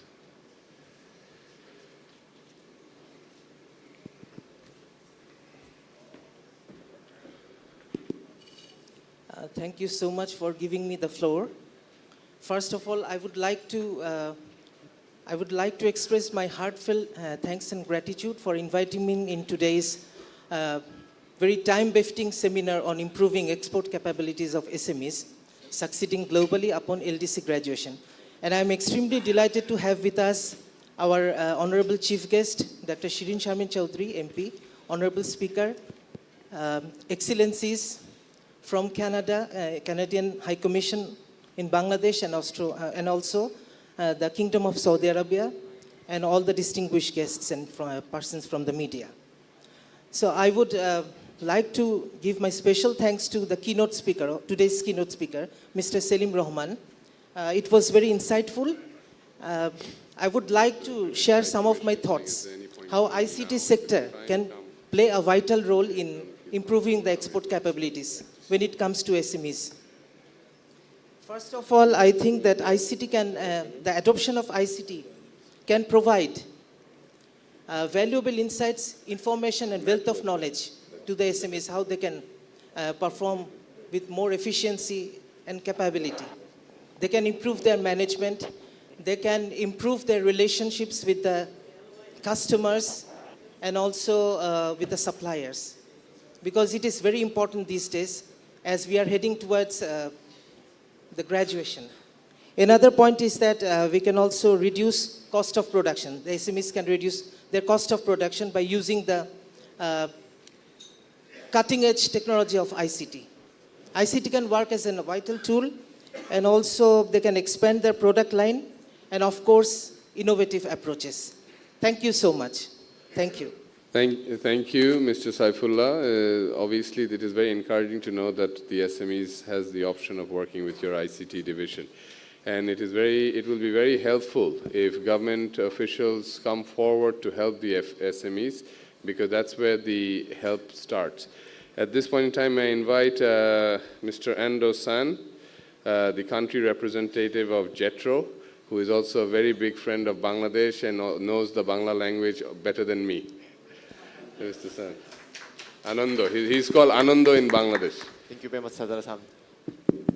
Honorable সম্মানিত প্রধান অতিথি doctor Shirin Shamim Chowdhury MP honourable speaker এবং সবাই মানে অতিথিবৃন্দ অনেক ধন্যবাদ আমাকে প্রভাব দেওয়ার জন্য my question is very simple as Dr. Raihan mentioned the after graduation of LDC FTA is one of the most important factor for expanding the export to overseas.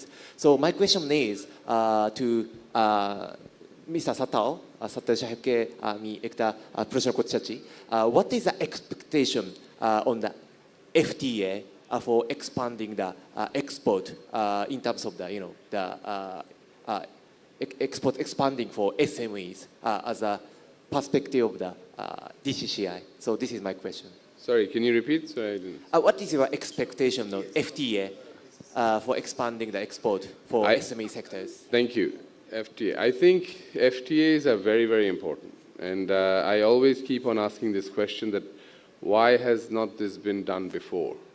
Because with FTA, and especially with LDC graduation, as we try and lose some of the subsidies and preferential treatments in different markets, I think FTA will be the only one that will come in. And if we can negotiate proper FTAs with different countries, not will it help the SMEs, but obviously with the tariff change and everything, we need to protect our SMEs. And whoever's negotiating these FTAs will need to bear this in mind. And I always say that with these negotiations, you must involve academics, the private sector, as well as the government officials.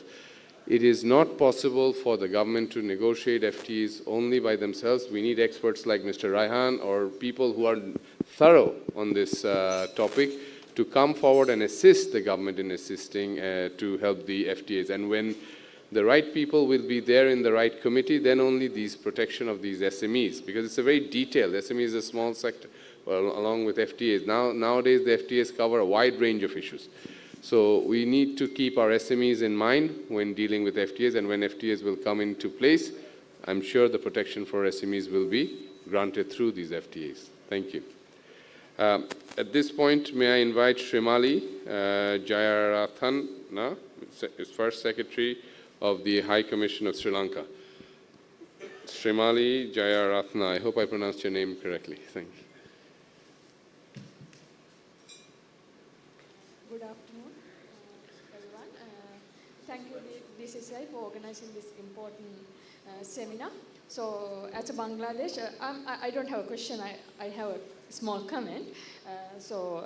In Bangladesh, in Sri Lanka also, SMEs playing a vital role. In Sri Lanka, we have over 1 million of SMEs contributing to the more than 50% of GDP and providing around 40% of employment opportunities. And I'm very happy to note that that Madam Speaker went to Sri Lanka very recently and had a visit to some SME center in the Kandy area. So as everyone spoke, so that financial support is essential for the SMEs. So as an example, in Sri Lanka also, there is a lack of getting financial support for the SMEs through the formal bank channel. So these days, you may know that there are a number of online loan scams. So what then those small business people are doing, as they are not getting proper assistance from the banking sector, they tend to get the assistance from those kind of online loan scams. Then it is a trap. If you enter the trap, you cannot leave it. So sometimes some business people ended up by suiciding. So therefore, we should understand of providing proper assistance, proper financial assistance through the formal channels to the SMEs. And also, as everyone spoke, that the capacity building is important, and also skill development also is important. I don't know whether this is happening in Bangladesh. This is a widely spoken topic in Sri Lanka, because through the school syllabus, we should, as a policymakers, we should encourage we should make policies to make student as a good entrepreneur. We should develop their skills at the school levels. Because I don't know, because in Sri Lanka, I think it's a South Asian mentality, we have labeled some jobs as a reputed jobs. So as an example, everyone needs to be a doctor. If we ask from a student, everyone needs to be a doctor, engineer, or a lawyer. So give me 1 minute, Mr. Sattar. So very recently, one of our Sri Lankan professor went to Japan. So he said that he visited a school and asked a school child, whom do you want to be in future? The answer was, I want to be a shoemaking entrepreneur. So, but it is a really hard response we are getting in this South Asian context. So we should encourage school children to be entrepreneurs in the future. So those are my comments. Thank you. Thank you for your valuable comments. I think one thing, and thank you for sharing the Sri Lankan experience. I think there's a lot to learn.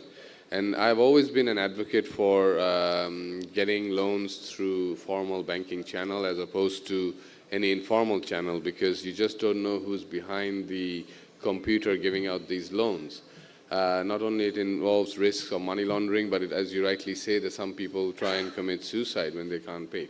So that's a lesson for all our SME brothers and sisters who are here, that please do apply formally and not go through any informal channels to take loans, even at a high interest cost. May I invite now Mohammad Shahabuddin, who is the Vice President of the E-Commerce Association of Bangladesh, to place his comments. Go ahead. Thank you so much. It's a high time to discuss about the e-commerce also. There is a good opportunity for cross-border e-commerce in Bangladesh. There is no policy at this moment, especially for e-commerce. We from the CAP, working with the Ministry of Commerce as well as BCCI to reform a policy, basically to form a policy, and draft work was already working with Commerce Ministry. We request my DCCI to work on this policy making, because our Middle East people are highly connected with the digital economy. They can easily work on dropshipping, e-commerce to others, international market.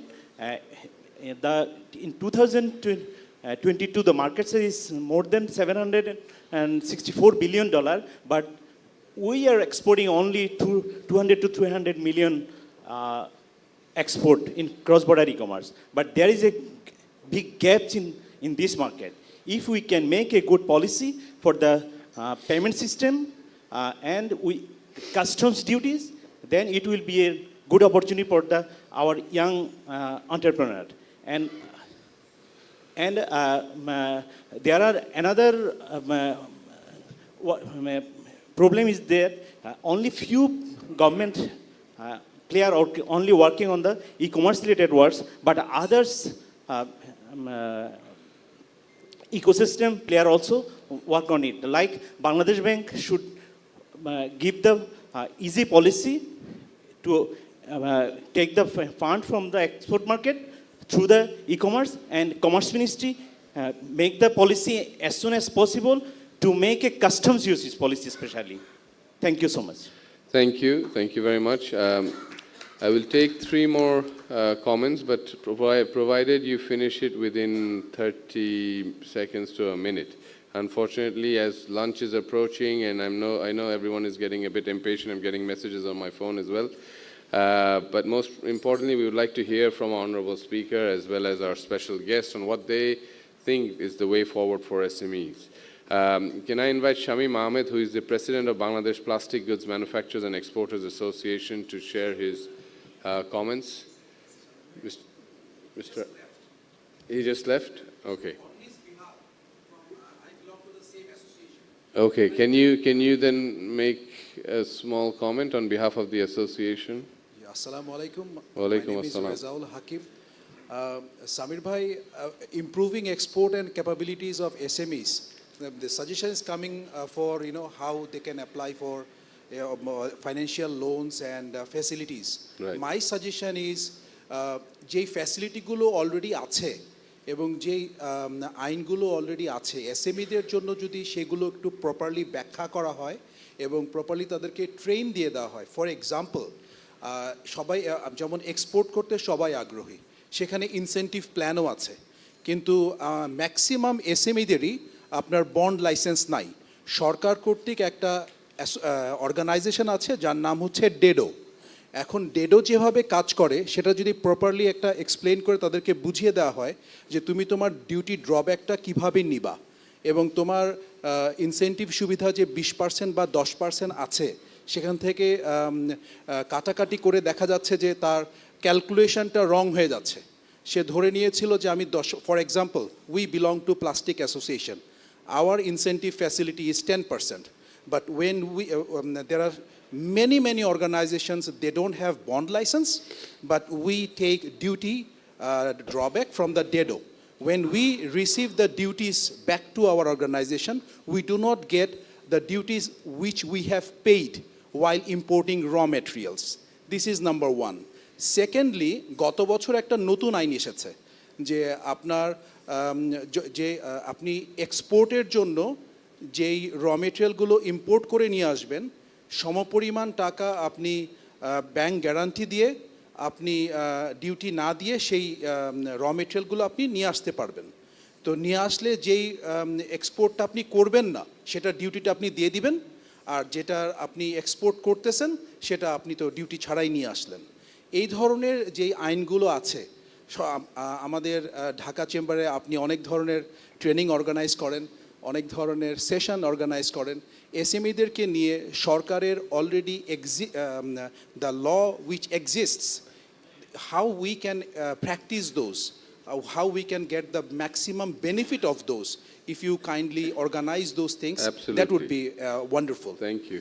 And মঞ্চে উপস্থিত সবাই আর আমাদের সব guest সবাইকে আসসালামু আলাইকুম. Thank you so much. Thank you, Shanto. It's absolutely a pleasure to hear from young entrepreneurs like you. And you're absolutely right. Dhaka Chamber keeps on organizing workshops for SMEs to give them awareness training on what the law is and what it should be. We hold seminars in that respect. Waliul Islam Saheb, আপনার comment একটু সংক্ষিপ্ত। I am sorry, আমার সবাইকে একটু সংক্ষিপ্ত করতে হচ্ছে যেহেতু টাইমের আমাদের স্বল্পতা। ধন্যবাদ প্রেসিডেন্ট। আমি 2 মাস আগে আমার ব্যাংকের থেকে দেখলাম যে আমার হিউজ পরিমাণ টাকা কেটে নেওয়া হয়েছে। পরে আমি আমার ব্যাংকের কাছে গেলাম যে আমার একটা লোন আছে, এসএমই লোন, তো সেখানে 1% সুপারভিশন চার্জ, এটা 23শে জুন থেকে বাংলাদেশ ব্যাংকের একটা প্রজ্ঞাপন জারি হয়েছে। এখন আমার একটা এসএমই বড় একটা ধরেন 5 কোটি টাকার পরে আমি ইউজ করি বা না করি প্রিন্সিপাল অ্যামাউন্টের পরে 1% কেটে নেওয়া হচ্ছে, মানে 5 কোটি টাকায় 5 লাখ টাকা বছরে শুরুতেই কেটে নেওয়া হচ্ছে। তো এখানে এই ক্ষেত্রে যে এসএমইদেরকে উৎসাহের কাছে নিরুৎসাহিত সবচেয়ে বেশি হচ্ছে, কারণ আপনি চিন্তা করেন 5 লক্ষ টাকা প্রফিট করাটা একটা বছরে বেশি অনেক কঠিন। তো এই ব্যাপারটা যদি আপনি দৃষ্টি দেন আপনার চেম্বারের পক্ষ থেকে, যে এই সুপারভিশন চার্জটা এটা আসলে এসএমইর জন্য বড় একটা পেনদায়ক আর কি।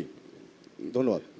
জি ধন্যবাদ, খুবই মূল্যবান বক্তব্য রাখার জন্য। It's a very valuable comment and we'll take it up from Dhaka Chamber at least to clarify as to what this supervision charge is for and whether in light of the interest of SMEs this can be waived. Salma Akhtar Jahan, member Bangladesh competition commission, আপনি কি আছেন? জি জি, আপনার কমেন্টটা যদি একটু সংক্ষিপ্ত kindly.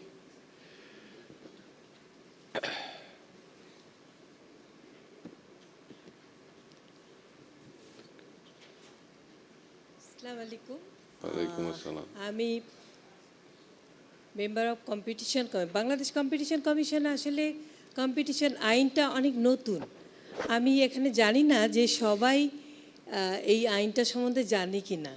2012 সালে আমাদের গভর্নমেন্ট মানে বিজনেস পারপাসে বিজনেসকে ব্যবসাকে সহজতর করার জন্য এই আইনটা তৈরি করে। এটা হলো আপনারা দেখেননি কেউ, কম্পিটিশন, যেটা হলো কম্পিটিশন আইন 2012। এইটার 46 ধারা এখানে আছে, যেটা নিয়ে তারপরে এটার 5 ধারাতে বলা হয়েছে যে একটা কম্পিটিশন কমিশন গঠন করতে হবে, যে কম্পিটিশন কমিশনে 5 জন, একজন চেয়ারপারসন থাকবে এবং 5 জন সদস্য। এই 5 জন মিলে একটা কম্পিটিশন, একটা কমিশন। এই কমিশন যা বলবে এই 5 জনই বলবে। এবং আমাদের এটা সংবিধিবদ্ধ একটা কমিশন, এটা সংসদ কর্তৃক দেওয়া হয়েছে, অ্যাপ্রুভ করা হয়েছে সংসদে। সরি, আপনাকে একটু সংক্ষিপ্তে আমাদের আপনার কমেন্টসটাতে চলে যাবেন। এসএমইর ক্ষেত্রে একটু কমেন্টসটাতে কাইন্ডলি চলে যাবেন। এসএমই আসলে আমি এসএমইর আমাদের তো সব কিছুই মানে মার্কেটের সব কিছু সম্বন্ধে আমাদের এখানে আমরা সব দিক দেখি। এখন এসএমইটা আমার কাছে একদম নতুন লাগছে, কারণ এখানে আমাদের বাজারের মনোপলি অথবা অলিগোপলি অথবা কম্বিনেশন, যেটা এই জিনিসগুলো আমাদের মেনলি দেখা। এবং এখানে কোনো মনোপলি অলিগোপলি অথবা কম্বিনেশনের উপরে কোনো প্রবলেম হচ্ছে কি না সেটা আমাদের এখানে যে কোর্টটা আছে, এই কোর্টে আসলে আমাদের সবাই এখানে মামলাটা দেয় এবং সেটা আমরা দেখি। আমি বললাম যে এই আইনটা এবং এই কমিশনটা সম্পূর্ণ নতুন, আপনাদের জানানোর জন্য আমি আসলে একটু উঠেছি। Thank you very much. জি ধন্যবাদ। অ্যাকচুয়ালি কম্পিটিশন কমিশন আমার জানা আছে, যেহেতু আমি আইন ব্যাকগ্রাউন্ড থেকে আসছি, কিন্তু ইউ আর অ্যাবসলিউটলি রাইট, এটার ব্যাপারে অনেকেই জানেন। এবং মূল কাজটা যে মনোপলিটাকে নিয়ন্ত্রণ করা, সো দ্যাট এসএমইরা যেন এটা মনোপলির মধ্যেও বেঁচে থাকতে পারে, সেটাই হচ্ছে মূল কাজ আমাদের কম্পিটিশন কমিশনের মধ্যে। এবং ধন্যবাদ আপনাকে। আমি নিজেই জানতাম না, সরি, আমি নিজেই জানতাম না যে কম্পিটিশন কমিশন কি, এটা কিসের কম্পিটিশন, এটা কি খেলাধুলার কম্পিটিশন? তারপর দেখা যাচ্ছে না আসলে ধন্যবাদ। আমরা এটা নিয়ে হয়তো একটা সেমিনার করে ওয়ার্কশপ আপনার সঙ্গে একটা করবো না। Sheikh Abdul, thank you, Sheikh Abdul Kader, PhD, CIP, president of Bangladesh potato exporters association, আপনি আছেন এখানে?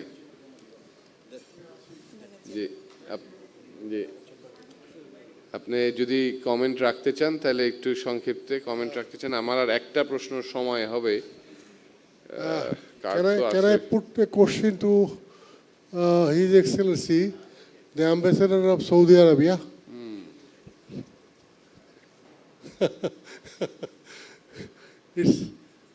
Can I do it? Okay. So, I know that Saudi Arabia is going ahead with IOFS, Islamic Organization for Food Security. Bangladesh, we from Bangladesh Potato Exporter Association is having very excellent quality potato varieties out of our own research program. So, whether Excellency can assist us to find access to Saudi Arabia with our product. Dhanyabad. Thank you. He's asking for the whether you can assist in exporting products to Saudi Arabia. Of course, you can assist. You can address it at the time of your speech. Assalamu alaikum wa rahmatullah. Thank you for your question, brother. Actually, since I came to Bangladesh, I'm looking to the relationship between our two brotherly Muslim countries to have it to new heights. And it's not just a relationship focusing on Hajj and Umrah or manpower or AIDS, but it's a multidimensional relationship. And one of these dimensions is trade and commerce. And we are really now focusing, due to our Vision 2030, to have our counterparts from all over the world, and especially from Bangladesh. The Bangladeshi enterprises and companies are prominent and have also the ability to give quality for their products, and we are willing to enhance our cooperation in exporting food industry and products. And we have a very successful story here in Bangladesh. We have Herfi fast food restaurant, which is, I believe, the biggest revenues in this industry here in Bangladesh. Also, we have big companies like Al-Mara'i, like Al-Baik also. They also can contribute and come here in Bangladesh. But also I urge the businessmen and the companies here in Bangladesh to go to Saudi Arabia, to explore the market, and to meet their counterparts, to find opportunities there. And we have a very huge potential of businesses.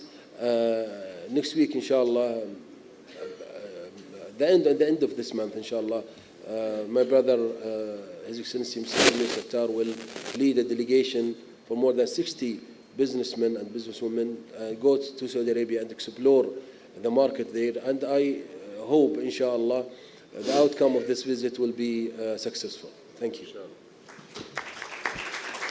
Thank you. I think we have to unfortunately end the question-answer session because of the prior engagements, and it's already 1:30. Our senior-most member, Mr. Salam, if you can just finish off. I know I said I will give it, but if you can finish it in 30 seconds, then 30 seconds, 30 seconds. Please, আপনি একটু short করলে উনি একটা comment রাখতে পারবেন, জি। ঠিক আছে, বলেন, আপনি শোনা যায়, আপনার গলা।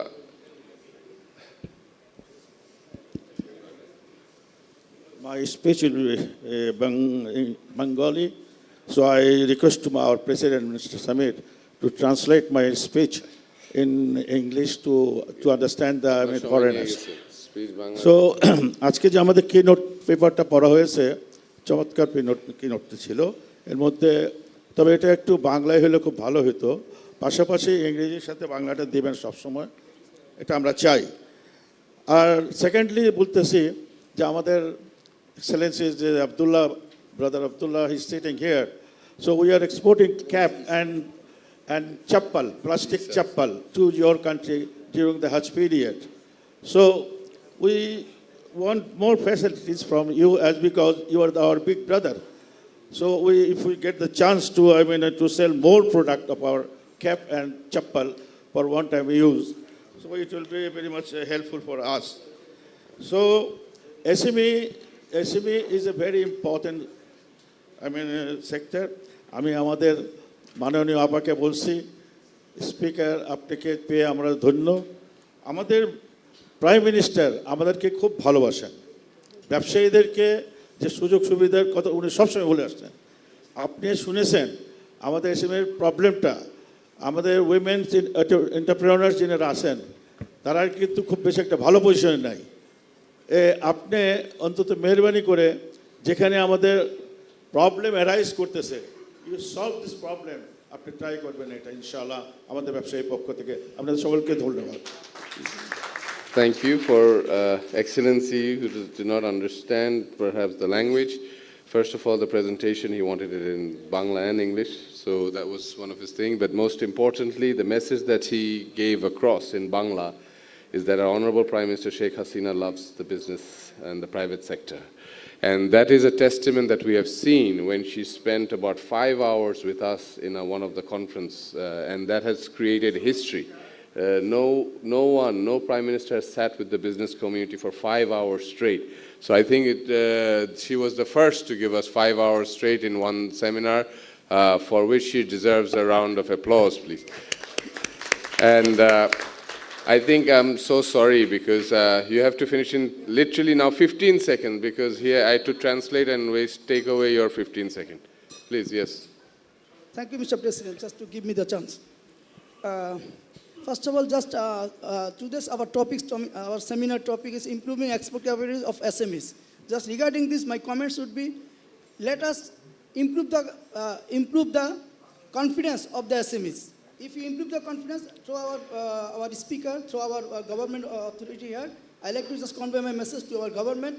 Just let the SMEs get the confidence for their stability, for the sustainability, for the financial support. This is the number one. Inshallah. Number two, to Mr. Isa Al-Duhailam, I like to inform him that the Neom city, it is building by $500 billion, which is the very remarkable in the world. And I like to say about the export to our Saudi country from Bangladesh. I am involved in my garments and textile, and for like garments and textile, it is the now number one for the Saudi market of Bangladesh. Comment. So, my comment, please tell your business people to make their own brand. I mean, whenever I ask some Saudi friend, they tell me, Zib Marka. Marka means brand. So they know the status of better than I think Europe and America. How is it relating to SMEs, export capacity? How does it relate to improving export capacity of our SMEs? Our SMEs, as I told, starting that they need to be the confidence grow. Bas, that's it. So that is the message. Thank you very much. My identity I am not given. I am SM Jilur Rahman. Okay. I am the president for World Association of SMEs in Bangladesh and former Dhaka Chamber. Thank you so much. At this point in time, I'm going to go to our special guest of honor. It is my pleasure to request Her Excellency Ms. Lily Nichols, High Commissioner of Canada. Ms. Nichols, could you please share your insight into how partnership with Canada can empower Bangladeshi SMEs to secure a good position in the global market after LDC graduation? Thank you very much. And any other comments that you wish to address? Thank you. In 30 seconds. No, you have your time. Thank you. Okay. Assalamu alaikum. I know I'm on the way of lunch, so I will not speak for long, but I'm honored to be here today. Thank you for the Dhaka Chamber of Commerce and Industry for inviting us. Thank you for my distinguished fellow panelists from the business, academic, and diplomatic sector.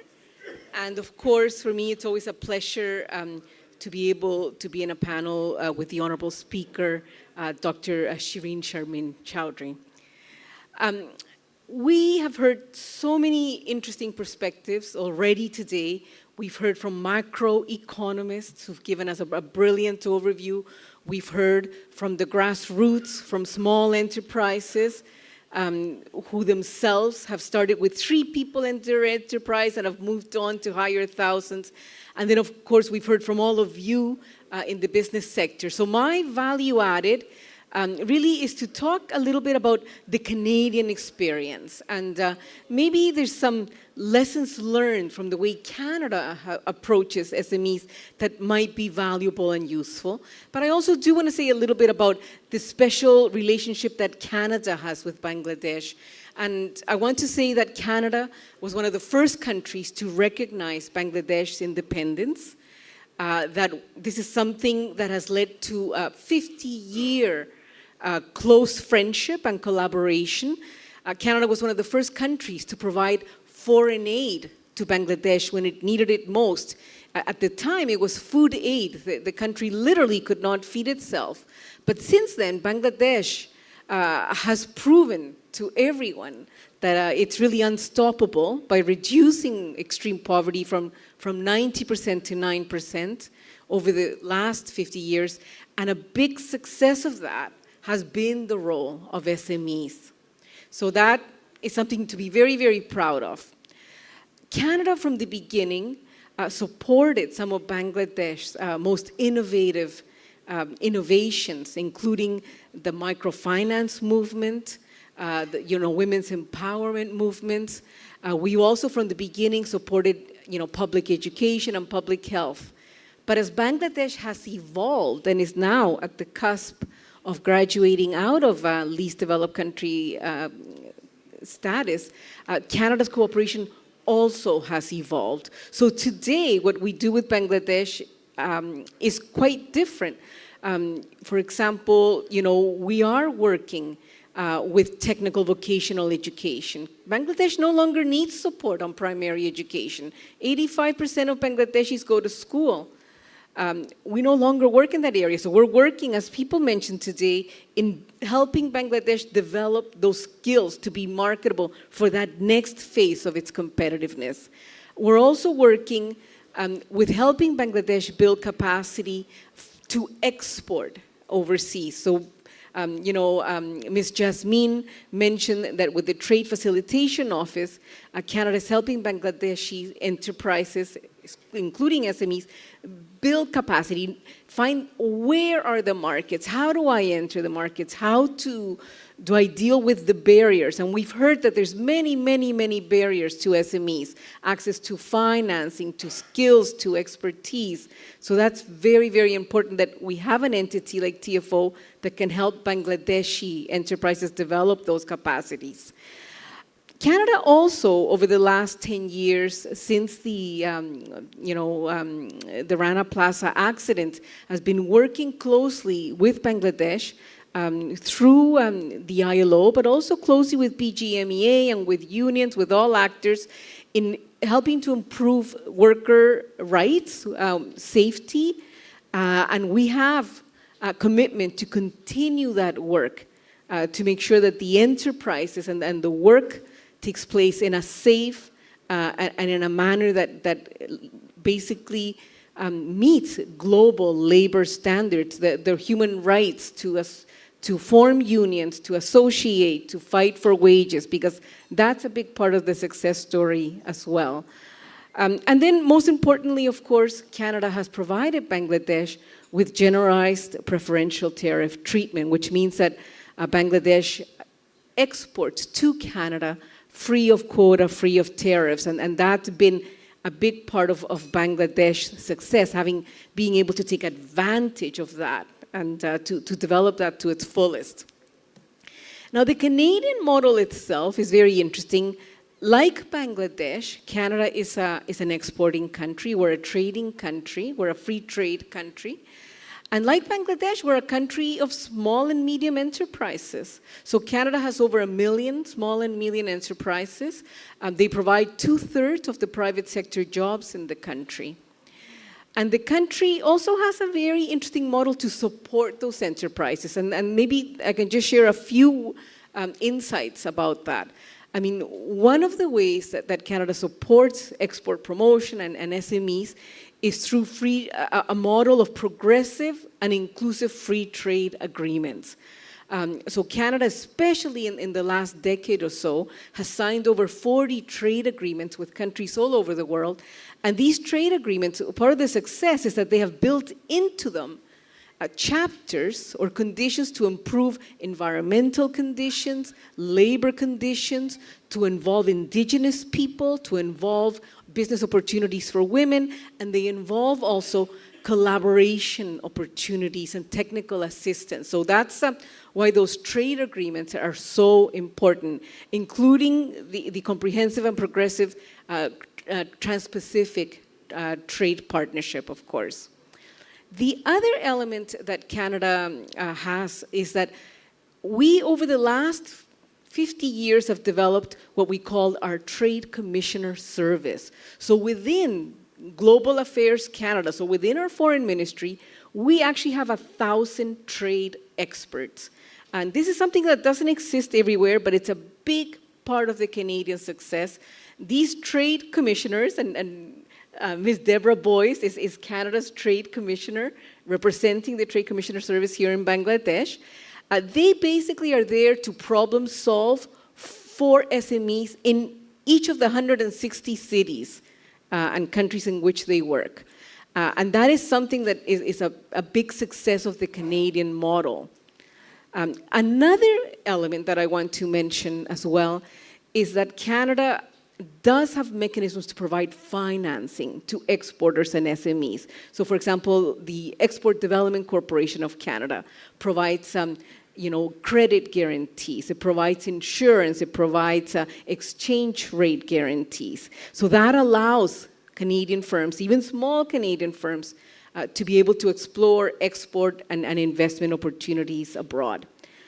And then finally, but very, very importantly, and a number of people have mentioned this, Canada, so while Canada has 100 universities, many of them are very respected worldwide, but we actually have 150 colleges, and it's that which permits Canada to be the most educated country in the world today. 70% of Canadians have some form of post-secondary education, but it's often a technical education, and it's a type of education that is linked to the private sector. It's not theoretical, it's problem solving, it's working with teams, it's giving work opportunities to students, and I think that's the success of the Canadian college experience that is so relevant to Bangladesh, and it's an area that we want to do more in. And then finally, and this is something that Prime Minister Hasina has herself mentioned to me when I've met with her, and she's very aware of this, the importance of research, because it's research that allows innovation, entrepreneurship, and Bangladeshis are naturally entrepreneurial people. That's a big part of your success. So Canada, for example, is right now engaged in a research partnership between the University of Saskatchewan and the Bangladesh Agriculture Research Center. And we've created the Pierre Elliott Trudeau Bangabandhu Agricultural Research Center. And the purpose of places like this is to do research in areas like agriculture, like agro-industry, to permit Bangladesh to increase its value added in this area and to export in this area. So these elements, I think, are really important to keep working on together. We're very proud to have an Indo-Pacific strategy that commits Canada to engaging with the region, with Bangladesh, in basically continuing to provide capacity building, skills building, research, and collaboration. Thank you very much. Thank you, Excellency. It's very encouraging to know that Canada is engaging with countries from this region to develop the skill set. I think when we talk about skill set, not only education-wise, but also the practical skill set that is required for the SMEs is also very important. And thank you once again for being a long-standing friend of Bangladesh. I would like to call upon His Excellency, Mr. Isa Yusuf Al-Duhailan, I hope I pronounced the name correctly, Excellency, Ambassador of the Kingdom of Saudi Arabia, to highlight about the potential avenues for the Saudi-Bangladesh cooperation in order to strengthen the export capacity of SMEs in the Saudi market. I'm also very pleased to let you know that we're trying to take a delegation, inshallah, to Saudi Arabia in order to increase our bilateral trade between Saudi Arabia and Bangladesh. Excellency, over to you. Bismillah ar-Rahman ar-Rahim. Honorable Chief Guest, Dr. Shireen Sharmin Chaudhary, Speaker of Bangladesh Parliament, Parasist MD Samir Sattar, President of DCCCI, panelists, ladies and gentlemen, friends from media, Assalamu alaikum wa rahmatullahi wa barakatuh, and a very good afternoon. First of all, I'm really sorry to be late to attend, but it was really a good excuse that I was with Honorable Prime Minister Sheikh Hasina, Her Excellency Prime Minister, to inaugurate the soft opening for the third terminal in Hazrat Shah Jalal Airport this morning.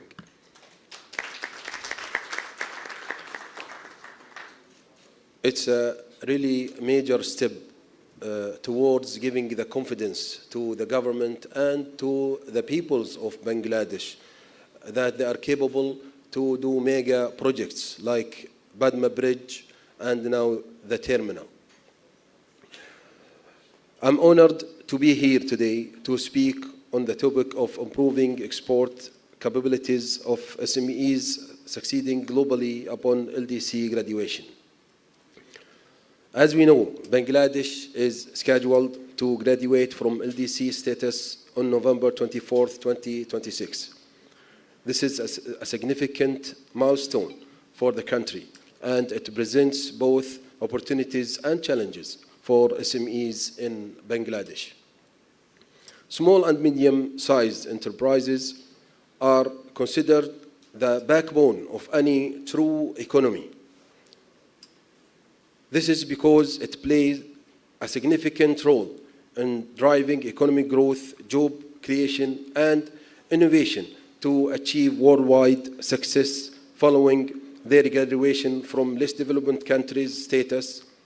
SMEs need to prioritize various strategic goals and to work hand by hand with the government to achieve the welfare of the country and the people of Bangladesh.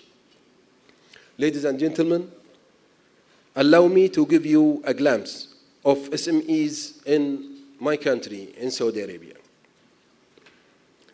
In Saudi Arabia, SMEs have been successful in exporting their products to other countries, including the United States, China, and Japan. This success can be attributed to the government support for SME growth and the adoption of modern technologies and innovation practices by SMEs. SMEs are a crucial part of Saudi Arabia's Vision 2030 initiative, which seeks to reduce the country's reliance on oil by promoting economic diversification. Despite the challenges posed by the global COVID-19 pandemic, SMEs in Saudi Arabia demonstrated remarkable growth and reliances. His Royal Highness Crown Prince Prime Minister Mohammed bin Salman bin Abdul Aziz is giving significant attention to support small and medium-sized businesses as part of the Vision 2030 plan, which is the first step towards achieving Saudi Arabia's economic aspiration and transforming the lives of the citizens. By supporting SMEs, the government of Saudi Arabia aims to achieve these important economic and social goals: job opportunities and economic empowerment, economic growth and diversity, poverty reduction and regional development, increased export potentials, innovation and entrepreneurship, strengthen supply chain and competitiveness, empower youth and women empowerment. I want to mention that in 2022, Saudi government played a pivotal role in facilitating the post-pandemic recovery by supporting small and medium-sized enterprises. This support includes the implementation of new regulation, reforms, measures, and financial assistance, effectively transforming the SME sector into a significant driver of economic growth in our kingdom. State-run organizations offered vital resources such as businesses, incubators, accelerators, and co-working space to aid SMEs in thriving and adapting to market conditions. Furthermore, these entities facilitated government fees refund and provided direct and indirect lending programs to bolster SMEs and rapidly growing startups. An important achievement was the reduction of the gender gap, with 45% of SMEs now being led by women, owing to regulating changes introducing in the first half of 2022, which inspired female entrepreneurship across various sectors. In the same year, Saudi Arabia experienced remarkable growth in SMEs, which the number of registered SMEs reaching more than 900,000 by June, representing a sustainable 25.6% increase compared to the fourth quarter of 2021. These initiatives are aligned with the objectives outlined in Vision 2030, including reducing the unemployment rate from 11.6% to 7%, increasing women's workforce participation from 22% to 30%, and expanding the contribution of SMEs to 35% of the gross of the domestic product by the end of this decade, inshallah. As I said earlier, technology advances. More people are becoming entrepreneurs, researchers, and now paying closer attention to how small and medium-sized businesses are started and operated. Today, SMEs research focusing on specific industry, locations, and more. It's important to work collaboratively with various sectors, including public, private, and government entities, is indeed important to achieve success and support the growth and development of small and medium-sized enterprises. According to the Organizations for Economic Cooperation and Development, OECD, SMEs plays a significant role in creating jobs, driving innovation, and boosting a national economics. Ladies and gentlemen, Bangladesh is a country with a strong and diversified export market, from ready-made garments to frozen seafood, and countries' top export earning products categories showcase the ability to produce a wide range of goods for the global market.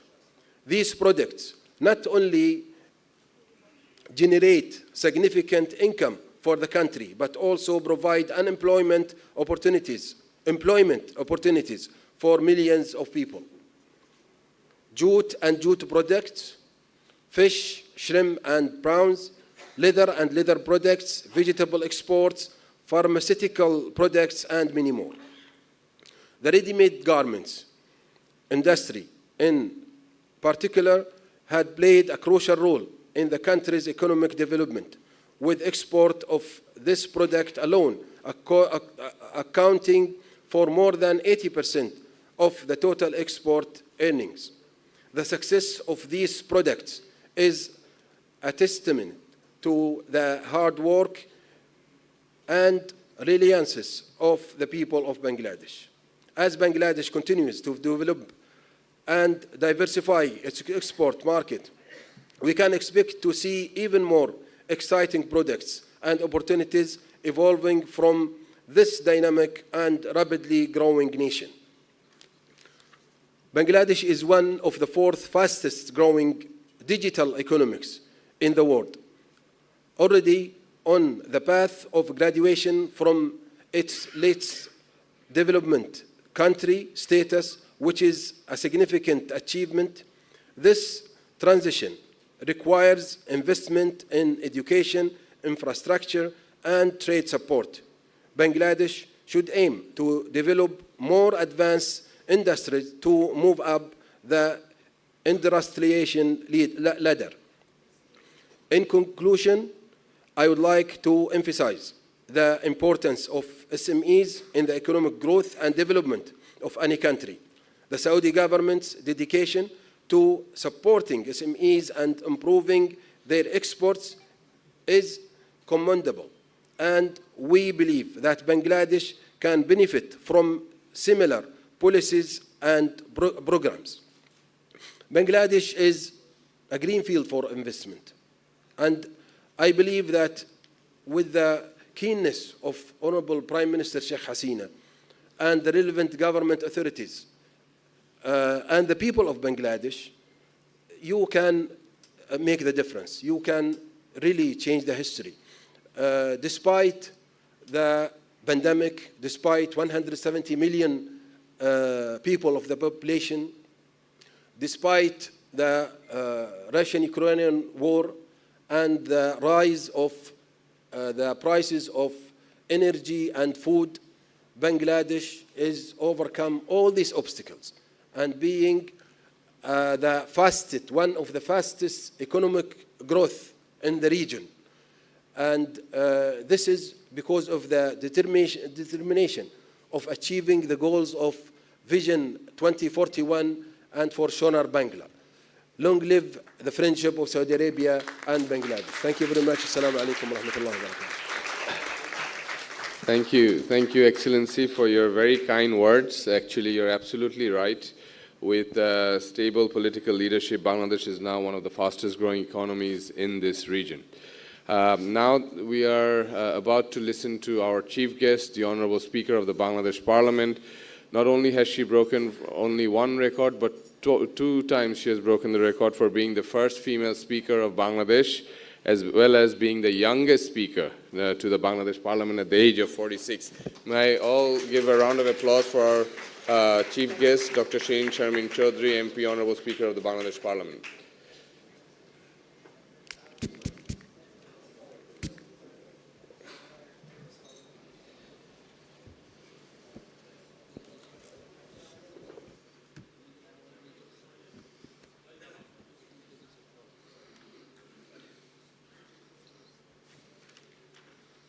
Barrister Mohammad Samir Sattar, President of Dhaka Chamber of Commerce and Industries, Honorable Keynote Presenter Dr. Salim Raihan, Executive Director, South Asian Network on Economic Modeling, SANEM, distinguished panel discussants, as our guest of honor, Her Excellency Dr. Lily Nicholas, High Commissioner of Canada in Bangladesh, His Excellency Mr. Issa Yusuf Al-Duhailian, Ambassador of Saudi Arabia in Bangladesh, distinguished members of Dhaka Chamber of Commerce and Industries, distinguished guests, media representatives, small and medium entrepreneurs, Assalamu alaikum, good afternoon, Shubho Modhanno. It is indeed a great pleasure for me to be here this afternoon, joining the discussion on improving export capabilities of SMEs succeeding globally upon LDC graduation, organized by Dhaka Chamber of Commerce and Industries. It gives me immense pleasure to know that Dhaka Chamber is organizing this event with the objective to provide an opportunity to discuss issues that hindered the export capabilities of our small and medium-sized enterprises, SMEs, and to increase the scope of business with potential export markets. I believe that today's discussion, as far as we have heard from which started this morning, will support the growth of SME ecosystem of Bangladesh, enabling it to broaden its outreach on a global scale by handling the barriers and constraints and finding innovative solutions to the issues at hand. I congratulate Dhaka Chamber of Commerce and Industries, DCCI, established in 1958, one of the most vibrant and leading business chambers in Bangladesh, which has been contributing to the economy of the country. And it works to facilitate the trade, business, investment, and industrialization in Bangladesh. I wish them every success in leading the business sector in Bangladesh and also taking it to a new height. I want to thank you especially for selecting this very important arena and very important subject for today's discussion, which is improving the export capabilities of small and medium enterprises. This is extremely important, as we all know that the SMEs contribute to a great extent to the economy of our country. But there is a lot more potential in this sector, which is still untapped, and through all our concerted efforts, we can actually unleash those efforts to take the utmost advantage and benefit of the SME sector contributing to the country's economy and GDP. I want to thank the keynote presenter of today's session, who has given an excellent presentation here, and he has himself said that SMEs in Bangladesh, 25% of the total GDP. But in my research, I saw it was 30%. So I think it will be somewhere between 25 to 30% of the GDP, which is a big segment, of course, and which cannot be neglected, or we cannot be unattending or oblivious to it. 80% of employment in the country's industrial sector, 80%. So this is a really important sector, and that is why I repeat that I want to congratulate DCCI for focusing the discussion today on this very important component. I want to also thank the keynote presenter, who has very clearly, in different headings, set out his paper. With first, he discusses the capacity constraint, then he moves on to the policy and the regulatory issues that exist, the framework, the taxation, the fiscal, the monetary law, the tariff system, and all of that. And then the financing, which is, of course, another very important component, and a lot depends on the financing of SMEs. And we know that constraint of financing is one of the major hindrances. Then he talks about the infrastructure and how we can further improve on that. And finally, he goes on to give some solutions to the issues as to how we can enhance the export capabilities. So I think it's a very comprehensive work paper which has been presented to us, and I think every policymaker can look into this to see the hindrances and how we can find some good solutions to the issues. Bangladesh has achieved tremendous economic development over the last decade under the leadership of our Honorable Prime Minister Sheikh Hasina, and emerged as one of the fastest growing economies in the world. We know that we have been able to reduce poverty from 40% to 21%. We have achieved the average of more than 6% plus growth in the last decade. It used to be 8% GDP before the COVID, and now it is again 6.5% post-COVID situation because of the pandemic. But of course, the global economic unrest also contributes to the problem worldwide. But despite these challenges, we have set for ourselves a goal to become a developed and smart economy by 2041. After our independence in 1971, the father of the nation, Bangabandhu Sheikh Mujibur Rahman, took significant policy measures and strategic action plans for industrialization and SME development. Industrial Investment Policy 1973 was formulated, and since then, with the passage of time, the economy of Bangladesh has gradually developed through several phases, adopting strategies that resulted in a significant economic explosion in the last decade. The growth of economy can be attributed to the positive shift from agricultural-based to industrial-based, from input-driven to productivity-driven, and from traditional to knowledge-based, technology-oriented economy. So we are slowly moving towards that. Small and medium enterprises have been playing an essential role in the development of economy of Bangladesh, and it can be claimed that it is the backbone of industrial development in the country. SMEs substantially contributing nearly 30% to our GDP, generating employment and bolstering industrial ecosystem. Despite Bangladesh experiencing remarkable economic growth in the past decade, the involvement and impact of SMEs in international trade have not been significant. Therefore, this is high time to focus on strengthening SMEs' export capabilities through appropriate financial and policy support, including case of financing, infrastructure development, innovation, use of modern skills and technology. These will help enlarge and diversify export portfolio of SMEs, ultimately expanding their footprint in the global market. So it is our earnest desire that we cross the national boundaries and we transcend the national boundaries and enter the global market with our basket of SME products. So this is a goal that we are now aiming to fulfill.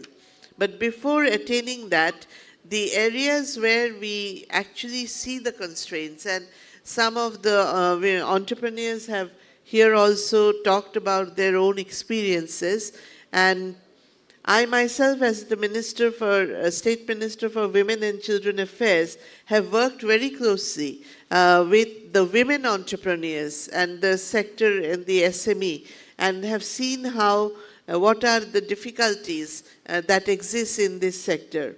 Lack of access to land, electricity, gas, and other utilities, lack of willingness of the relevant authorities to solve sector-specific and SME-specific infrastructural barriers, and they sort of keep sending the SME entrepreneurs from one door to the other, time and again, for them to go around to have these small details like the utility connections and how they can get it.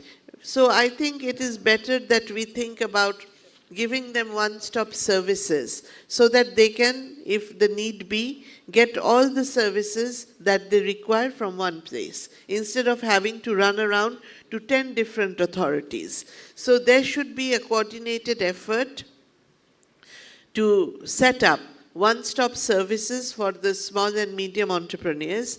And there is small and medium SME foundation set up by the government itself.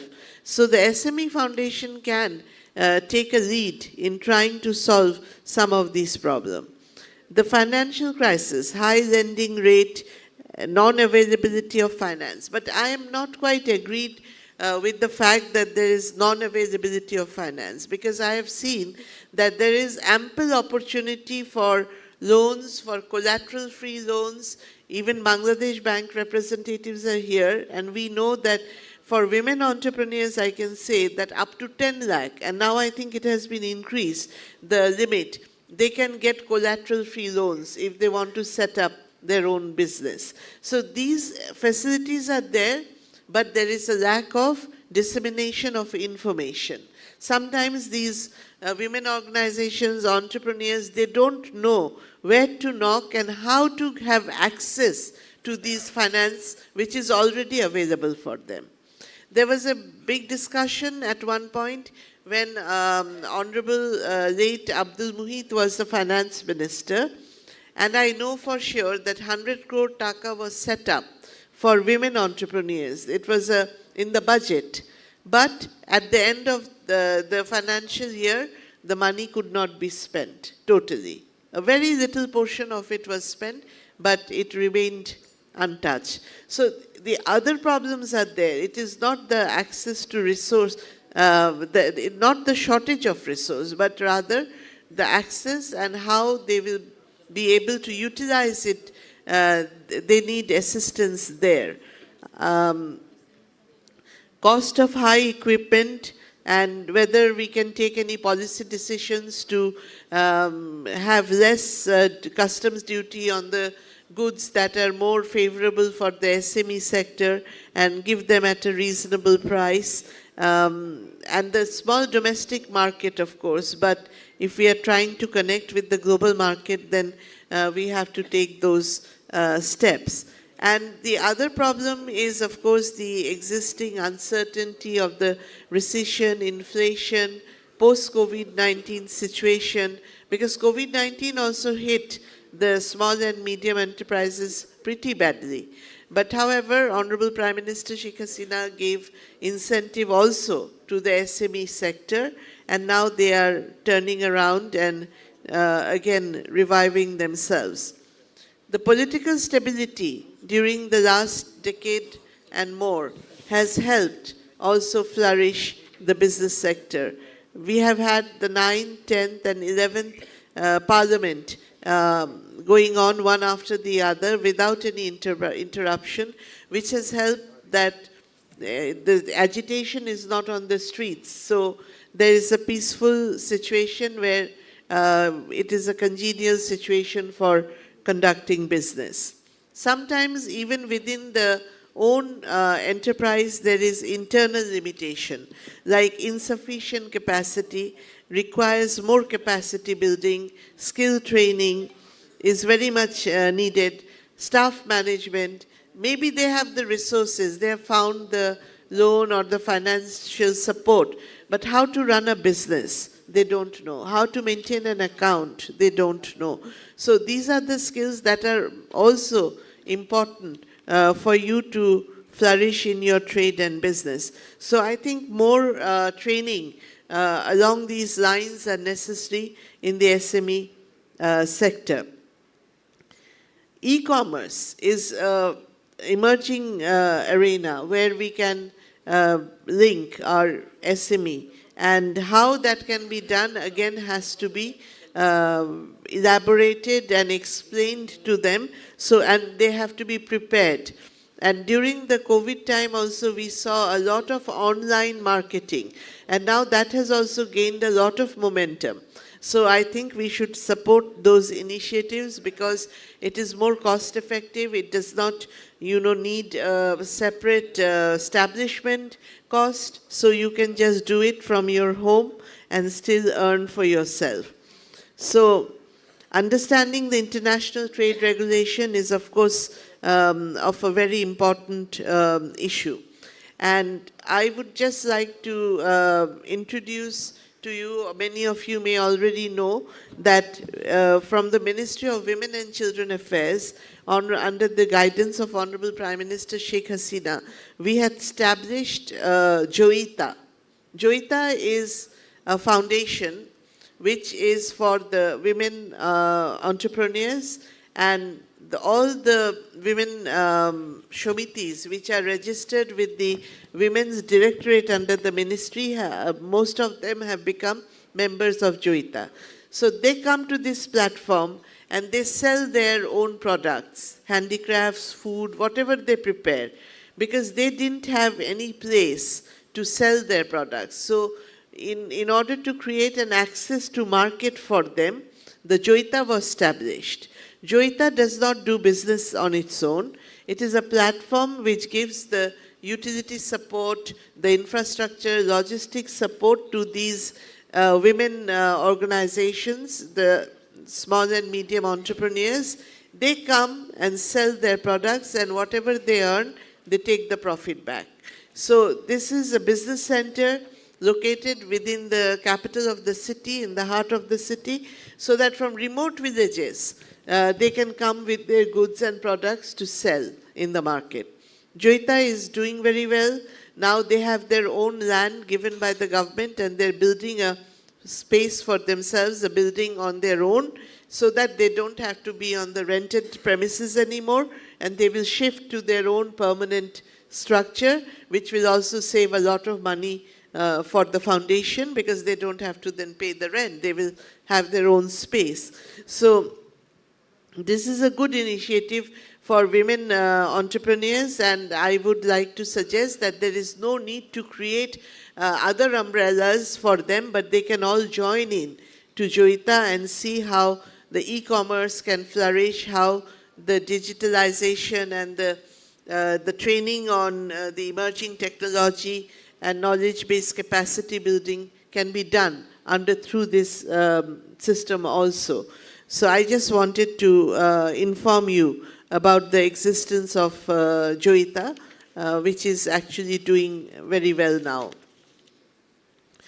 So let us adopt the necessary and appropriate policy measures and strategies to remove the existing barriers and constraints in the SME sector to facilitate trade and contribute to the economy of the country. Let us take our SME journey forward and ensure that no one is left behind in building an inclusive, sustainable, equitable, and smart Bangladesh under the leadership of our Honorable Prime Minister Sheikh Hasina. Thank you very much for your patient hearing. May Bangladesh live forever. Joy Bangla.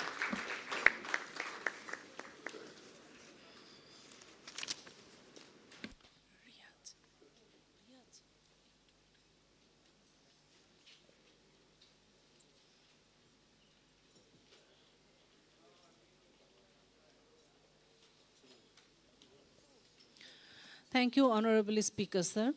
Ladies and gentlemen, before wrapping up, I would like to request President DCCI to present a small token of appreciation to our Honorable Speaker, sir, for gracing this seminar.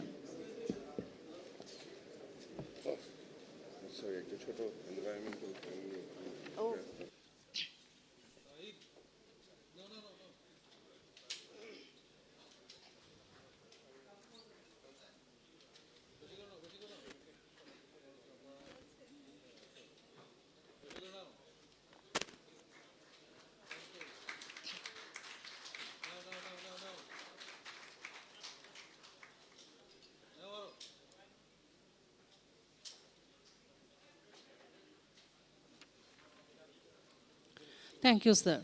And with this, here we have come to the end of our today's program. Lunch is served. You are cordially invited to join us for lunch. Thank you once again for joining us. Allah Hafiz.